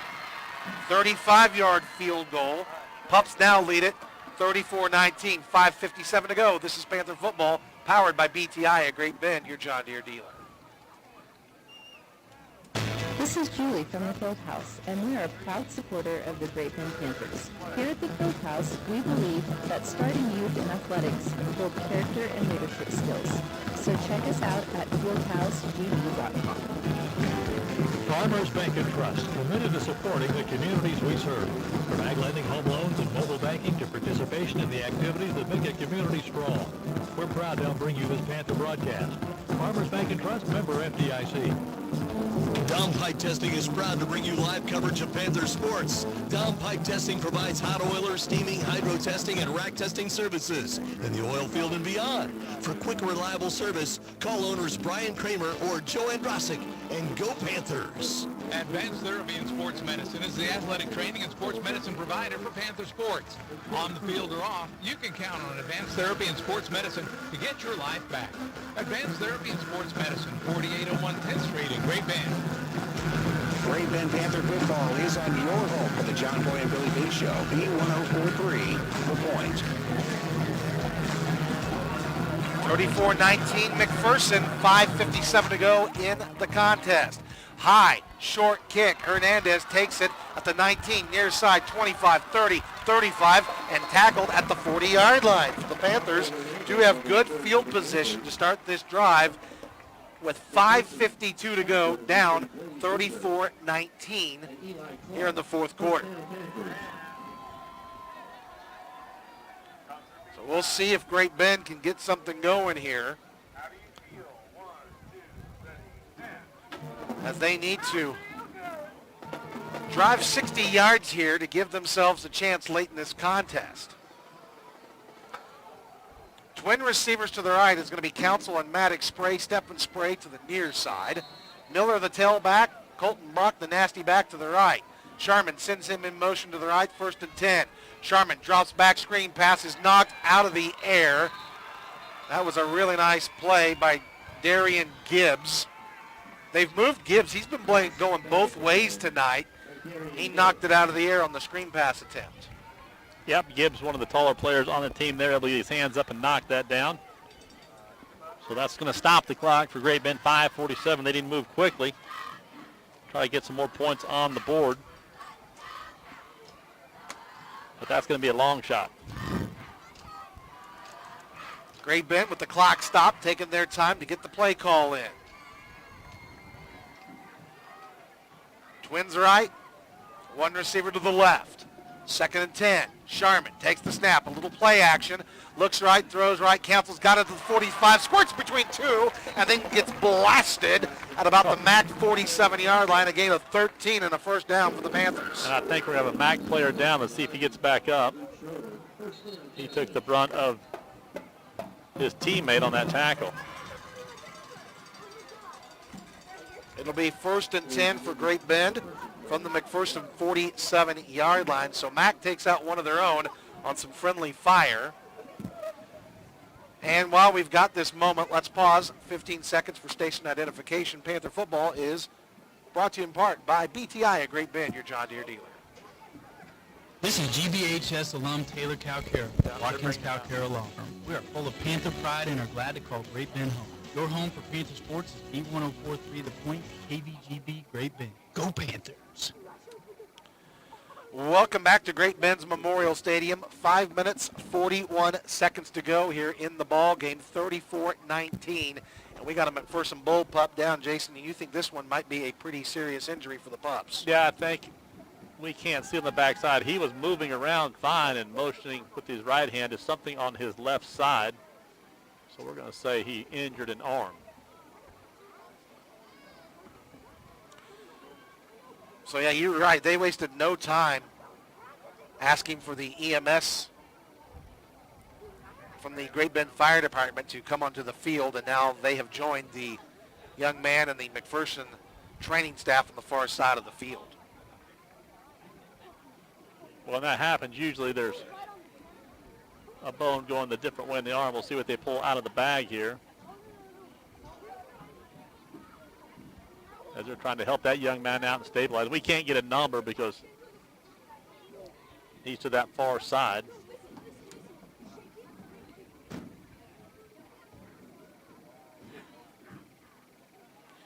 Well, as they attend to that young man, we will tell you that the play resulted in a first down for the Panthers and a gain of 13 yards for Braylon Council. I've got Council with 115 yards tonight on 1, 2, 3, 4, 5, 6, 7, 8, 9 catches. So Braylon having a really good effort tonight here for GBHS. Yeah, he had a couple other balls that were maybes that he could have maybe had. He's certainly been involved in the offense. We see the EMTs bring out the air pumps. That means they're going to try to put an air cast on that young man's arm, and he's done for tonight. 5 minutes, 41 seconds to go here at Great Bend's Memorial Stadium, as we do have an injured player down on the field for the Bullpups. We hear the sirens coming, so they are calling the ambulance to come take this young man to the University of Kansas Medical Center here in town after they get him stabilized and they get that cast put on his arm. As we await, let's get you some scores across the state of Kansas, compliments of scores in Kansas. Dodge City leads Wichita South 27-16 in the fourth quarter. So this is one of those that kind of raises your eyebrows, okay? Is Dodge, are they not quite that good? Is Wichita South a little bit better?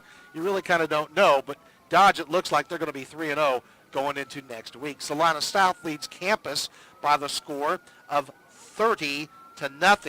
It is a final. Mays South has beaten Hutchinson 28-14, as it looks like Brent Pfeiffer's team is getting better each and every week. Yes. So, yeah, they take down the Salthawks 28-14 tonight. I don't know if you would call this an upset or not, but in the East, Holton has beaten Perry Lecompton 28-7. Perry Lecompton, it seems like they're always in the 3A or 4A state championships and making deep runs. So the Cause lose to Holton tonight 28-7. Score's a little bit closer to where we're at. Andover leads Salina Central in the fourth quarter 28-17. Bueller leads Winfield by the score of 18-7. Hoisington is on the road at Halstead tonight. Cardinals winning big late 46-14 in that ball game. Pratt has beaten Heston tonight by the score of 36-7. TMP leads Plainville 21-0. That game is in the fourth quarter. Garden City all over Wichita West, no surprise, 35-0. Last time we had that update was about 15 minutes ago. That was a third quarter score, so that game now is probably well into the fourth quarter. And I believe, yep, that is the latest that we've got for you right now. We just had a new update. And none of those are involving any of the teams that the Panthers will see here anytime soon. So that update brought to you by Scores in Kansas here this evening. We are at a stoppage of play right now for a McPherson Bull pup that is injured, who is laying on the field, and they will be taking him into the ambulance, and they will be taking him to the hospital here, as Jason had mentioned a couple times, as he kind of got taken out by his own man, some friendly fire there, and they immediately called for the EMTs from the sideline. They put the air cast on his arm, and now, of course, taking as much time as they need to make for sure that that young man gets taken care of and they get him secured and can get him the attention that he needs. The clock is stopped with 5 minutes, 41 seconds to go in the ball game. It is 34-19. McPherson, who has the lead in this ball game. And Jason, even if the Panthers are not able to score here on this drive and do something the rest of the ball game, even if the Panthers do lose this game, Jason, there was a ton of positives tonight and a lot of things that I think Aaron Beck can positively work with this team in next week's prep. Well, that's right, Patrick. Nowhere to go but up for these guys, and the attitude stayed with it. They were very positive. We see them start to put the young man on the stretcher, still trying to get a number for him. No, we have not been able to this whole time, as he has been just circled up by the medical staff.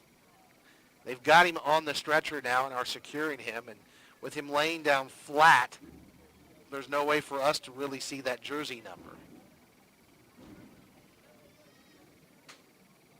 But again, as we're talking about this, Jason, again, we're talking about head coach Aaron Beck and his team, getting some monkeys off your back. No longer have to worry about not having a score, as the Panthers have found the end zone and have put 19 points on the scoreboard tonight, and they've done it in the air.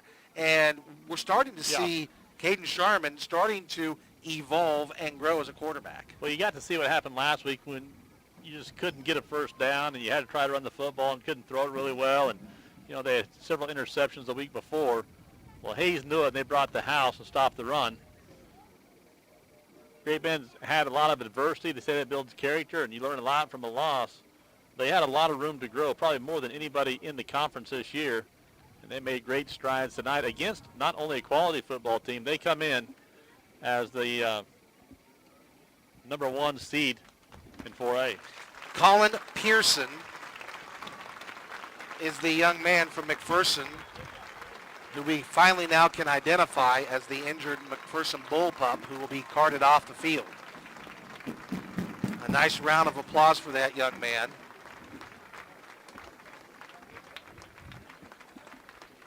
Kevin says, no, it's not. Yeah, I think 15. we had it 9. It's hard when they roll them up. 15 still out there. He says it's 19, Tegan Haynes.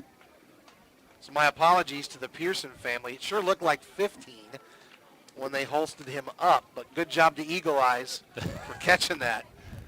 Well, Mom and Dad from McPherson were down the sideline. They're going to make sure he gets to the hospital safely, but you never want to see an injury, especially in a game like this where McPherson had it in hand. So that brings the offense back out on the field. Clock is rolling now at 5:40. After the long stoppage of play for the injured pup, Panthers will empty out the backfield. It'll be a quarterback run the whole way for Sharman to the left. That was going to be Sam Becker that time, the defensive tackle, in on the stop. Sharman gets to about the 44 for a gain of 3.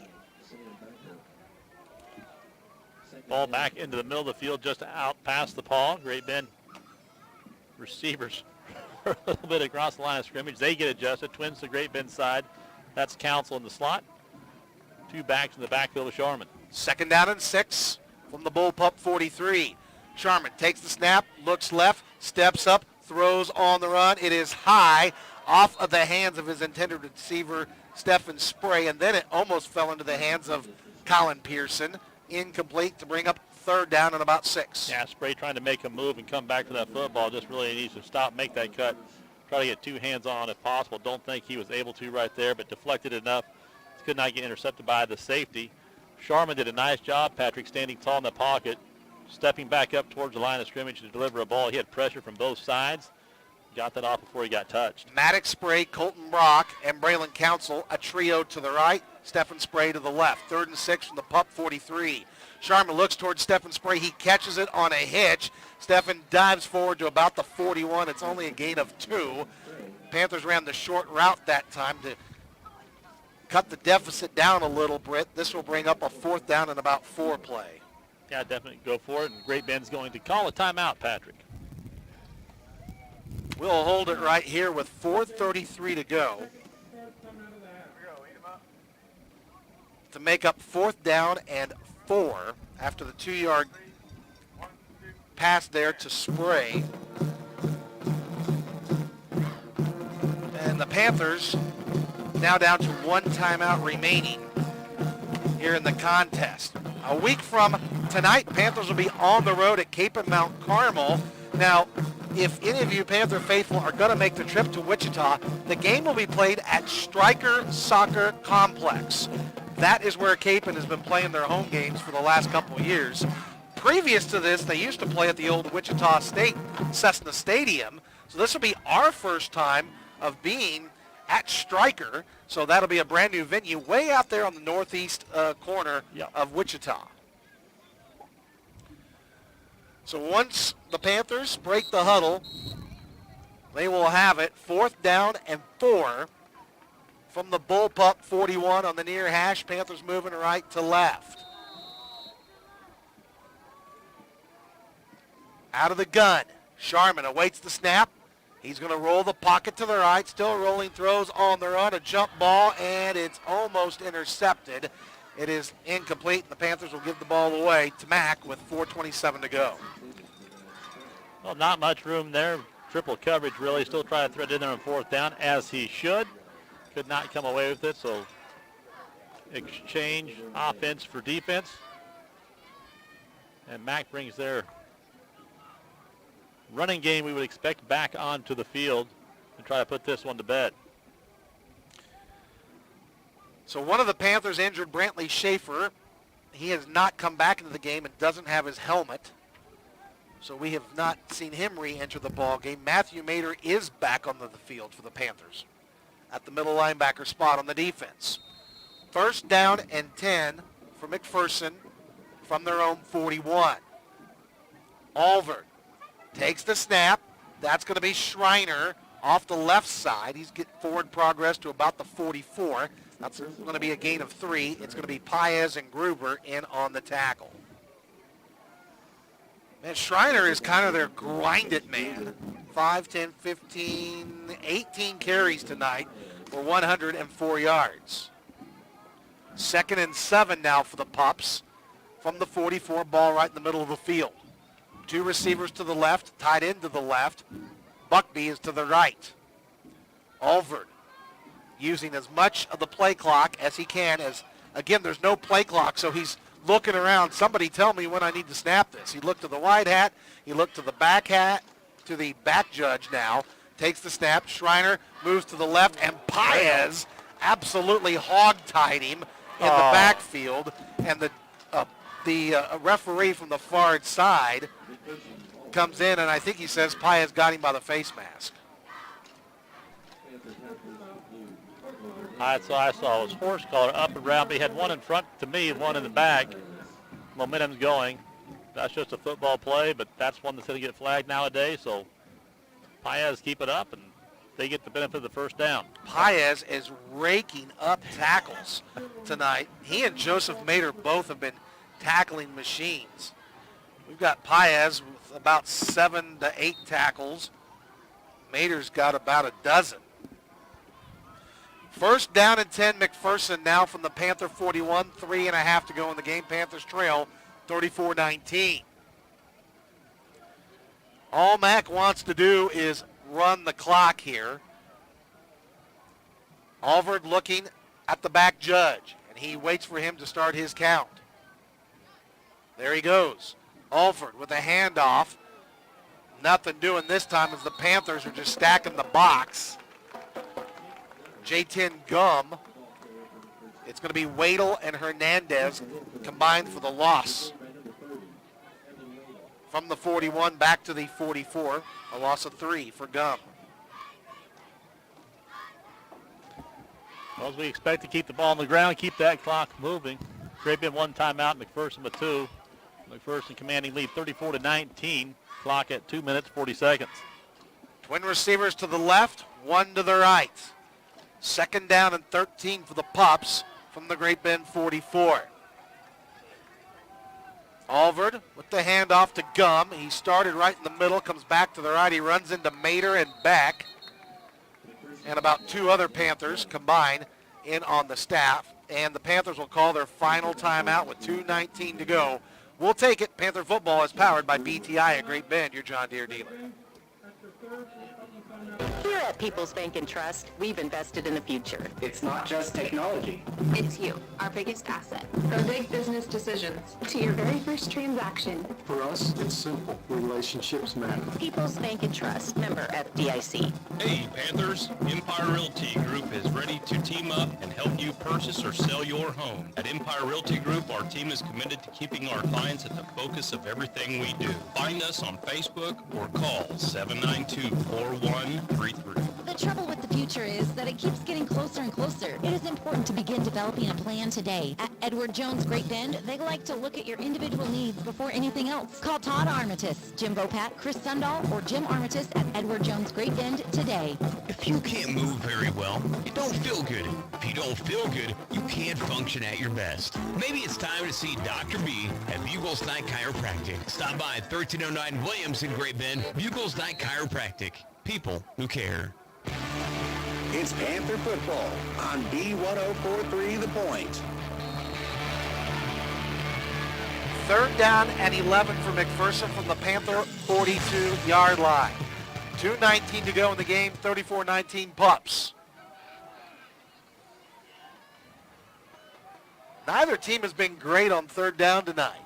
Alford takes the snap. J-10 Gum, gaping hole, 1st down. He needed an 11, he got 12, and the Pups can move the sticks. We've seen a couple times tonight where they've found running room right through the middle. One was for a touchdown earlier tonight. That time Gum makes it look too easy, going to the right and then bouncing it back to the middle, right across midline.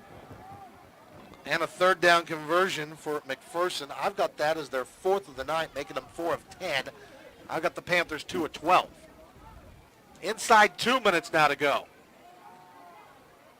And really, McPherson is at that point here where they could just take knees because the Panthers cannot stop the clock. If I'm Jace Pavlovich, that's what I do. You've already lost one of your young men. Yes. Probably for the remainder of the season. And instead, he takes a timeout with 1:39 to go. So I don't know if they didn't have the right personnel out there or what, but the Pups will take a timeout with 1:39 to go. So the Panthers are going to move to 0-3 on the year. McPherson will improve to 3-0. And this is 2 years in a row, Jason, that we have seen the Pups and have played the Pups very, very tough. Now, this is one of the things I've said all along. If Great Bend can survive this month of September without any injuries, without any big things happening, if you can get some positives, the schedule really opens up in the month of October. If the Panthers can take this effort tonight, move that into the prep and come out and play well against Capon, I feel good about the Panthers' chances to get maybe a win or 2 or maybe even 3, and then you avoid having to play Mac or Bueller or Andover Central in 4A in the playoffs. That's right. You got a break here or there tonight, but if you get a couple more and earlier in the ball game, even get the lead one time, put the pressure on the other team, it totally changes the complexity of the game and how the Panthers have had to play from behind these first 3 games to open up the season. A lot has to happen before we get to that, but as of now, again, the improvement we've seen from the week 1 and week 2 to this week. Again, I know the Panthers are not going to win the ball game, but a lot of positives here in tonight's ball game. And we see again a center to quarterback exchange that almost went awry. Yeah, another high snap. That's the chance you take when you're not under center. But again, the ball bounces their way. They have both he and the safety back behind him. Corral that football and take a knee, lose a bunch of yardage, but they were taking a knee anyway.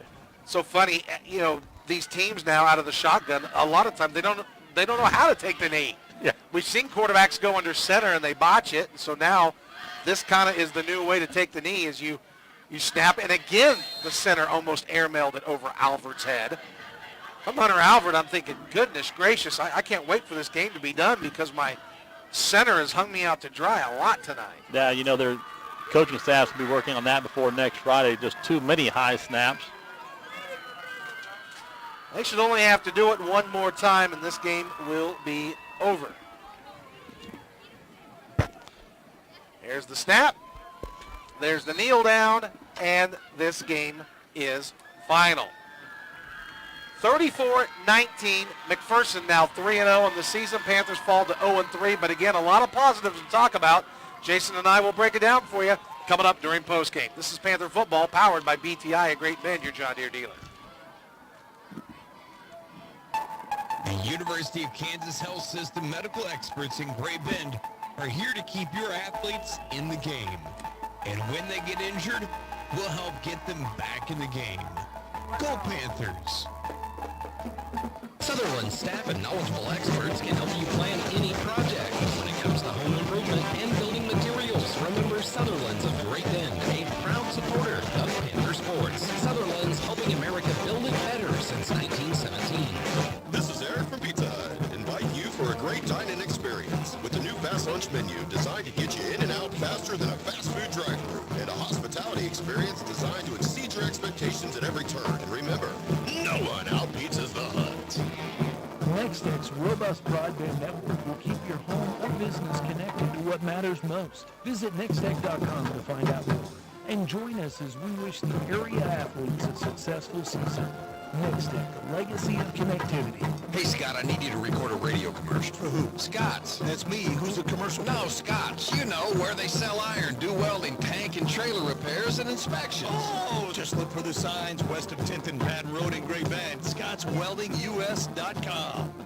Hey, you want to hear some good news? Venture Corporation is still hiring for laborers, flaggers, equipment operators, CDL A and B drivers, and mechanics. Excellent benefits, and you get paid for traveling throughout the state. Venture Corporation on South Highway 281 in Great Bend is an equal opportunity employer. Beef, it's what's for dinner. America's taste for beef continues to grow, and much of that nutritious product is produced here in our local community. Innovative livestock services, Ward Feed Yard, Great Bend Feeding, and Barton County Feeders are proud to support area athletes in today's game. From new construction, remodeling, renovating, to roofing, concrete, and more, Schrader Homes and Remodeling is ready to go to work for you. They are the one licensed and insured company that can get the job done. Find out more online at schraderhomes.com and say wow. Proud sponsor of Panther Sports. The official home of Panther football, B1043, The Point. Welcome back to Great Bend's Memorial Stadium. Patrick Burnett, Jason Perry. Panthers fall by a final score 34-19 to the Bullpups of McPherson. You know what, Jason? It's a loss, I know, but again, so many things went well tonight for the Panthers, and I kind of have the feeling that we're starting to see this team get better. We're starting to see this team learn from mistakes, and if they keep doing that, Coach Beck is going to be a happy man eventually. You're right. So many things have to happen to get a W, and you do those small steps to happen. That's kind of what we alluded to at the keys of the ball game tonight. The stance alignment and technique, you got to do some small things. Let the bigger things happen on the backside. We did some of those small things tonight. We picked up some of those blitzes. We did a better job blocking at the front. We allowed the quarterback some time to make some throws.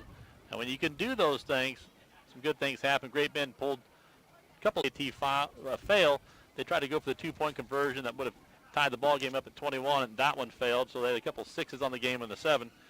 You got to see just a solid McPherson team. Nothing that was overpowering, I don't think. At times they were, but not for the whole ball game. They had just a good balanced spread offense, and they were able to get a couple field goals tacked on there. In fact, the short one, he boomed at 32 yards, well above the uprights. The one at 35 yards here barely made through there.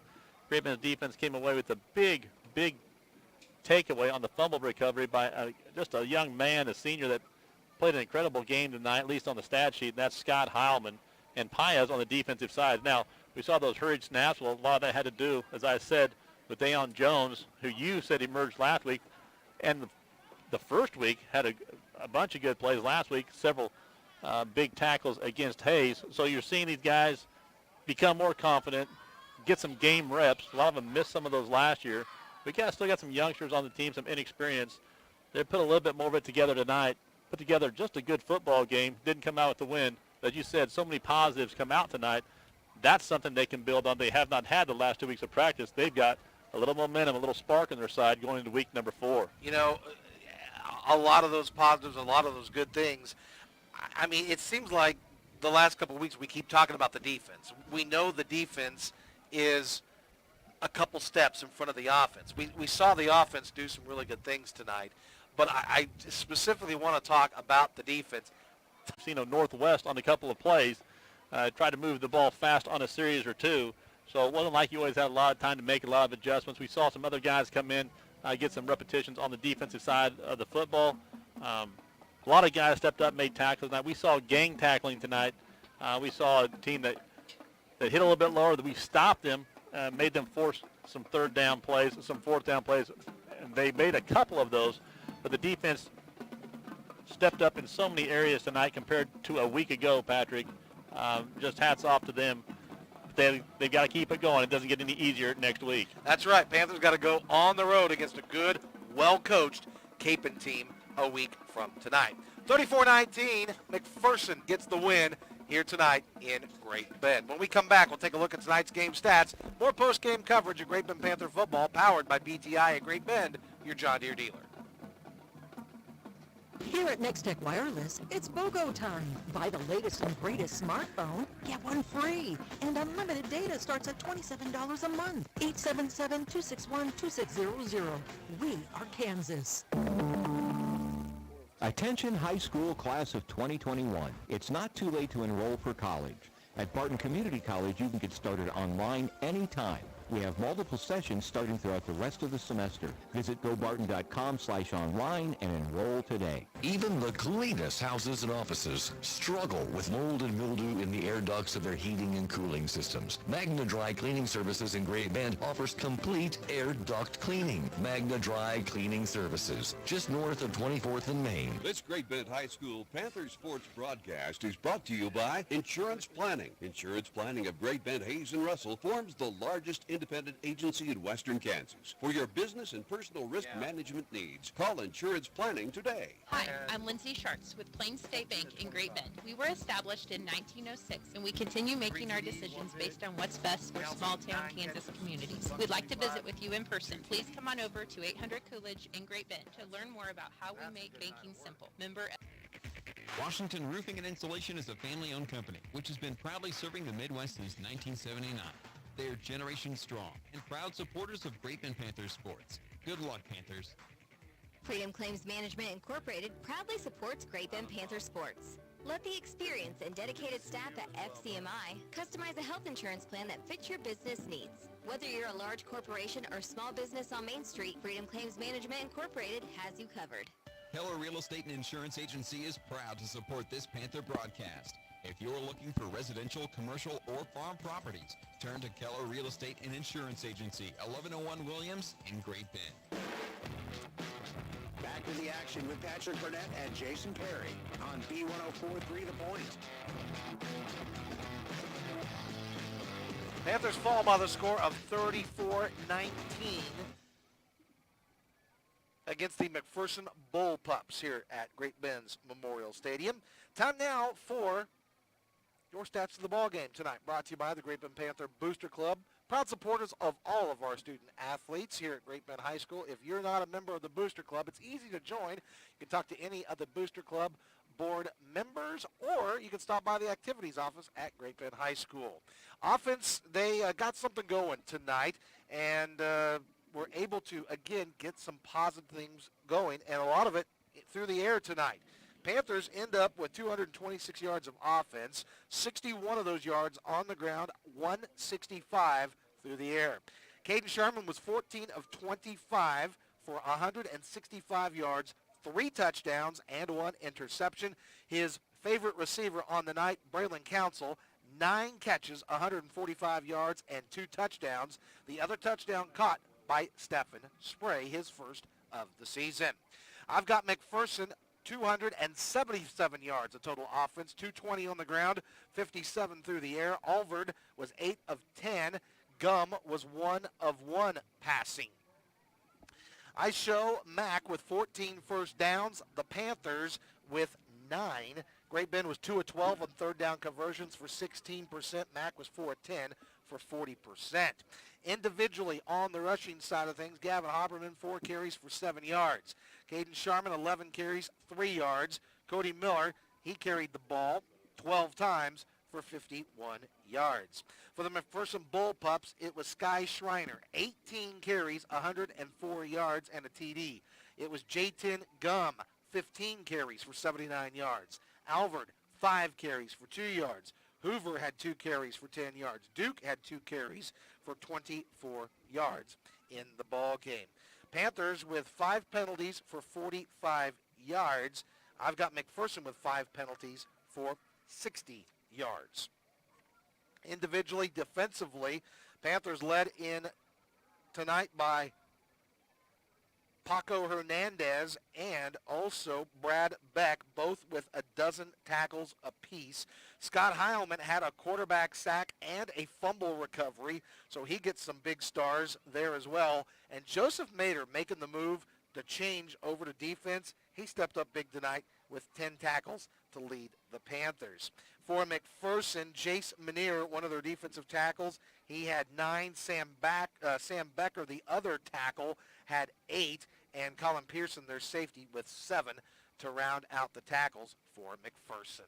As we get your game recap going for you here, the game started off with neither team able to score until the 4:36-minute mark of the first quarter. That's when McPherson would score on a 5-play, 55-yard drive that just took a minute 29, capped off by a 7-yard TD run by Hoover out of the Wildcat. PAT was good to make it 7-0. Then, after the Panthers would have their only turnover of the night, it was an interception at the 47-yard line. Mack would go with a double pass. J-10 Gum hit Johnson from 47 yards out. PAT was good at the minute 55 mark to make it 14-0 Mack.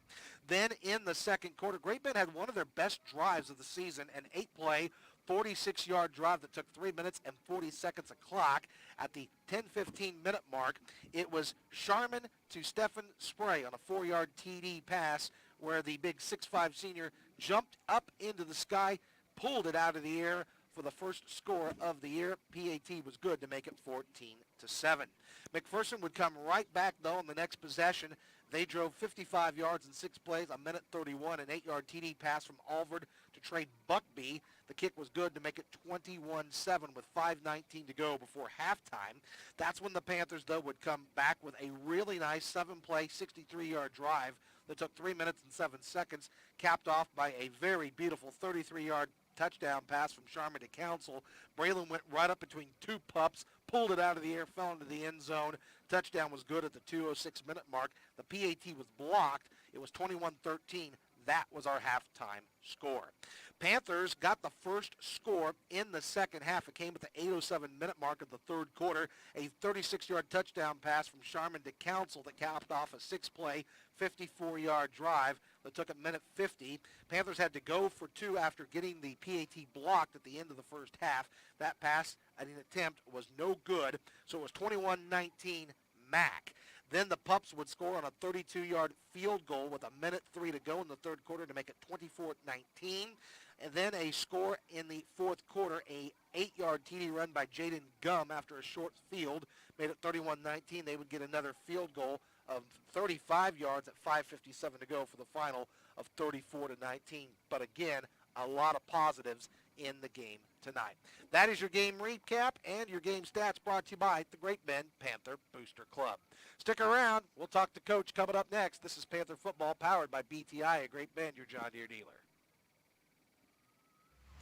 Get in the game with a new truck.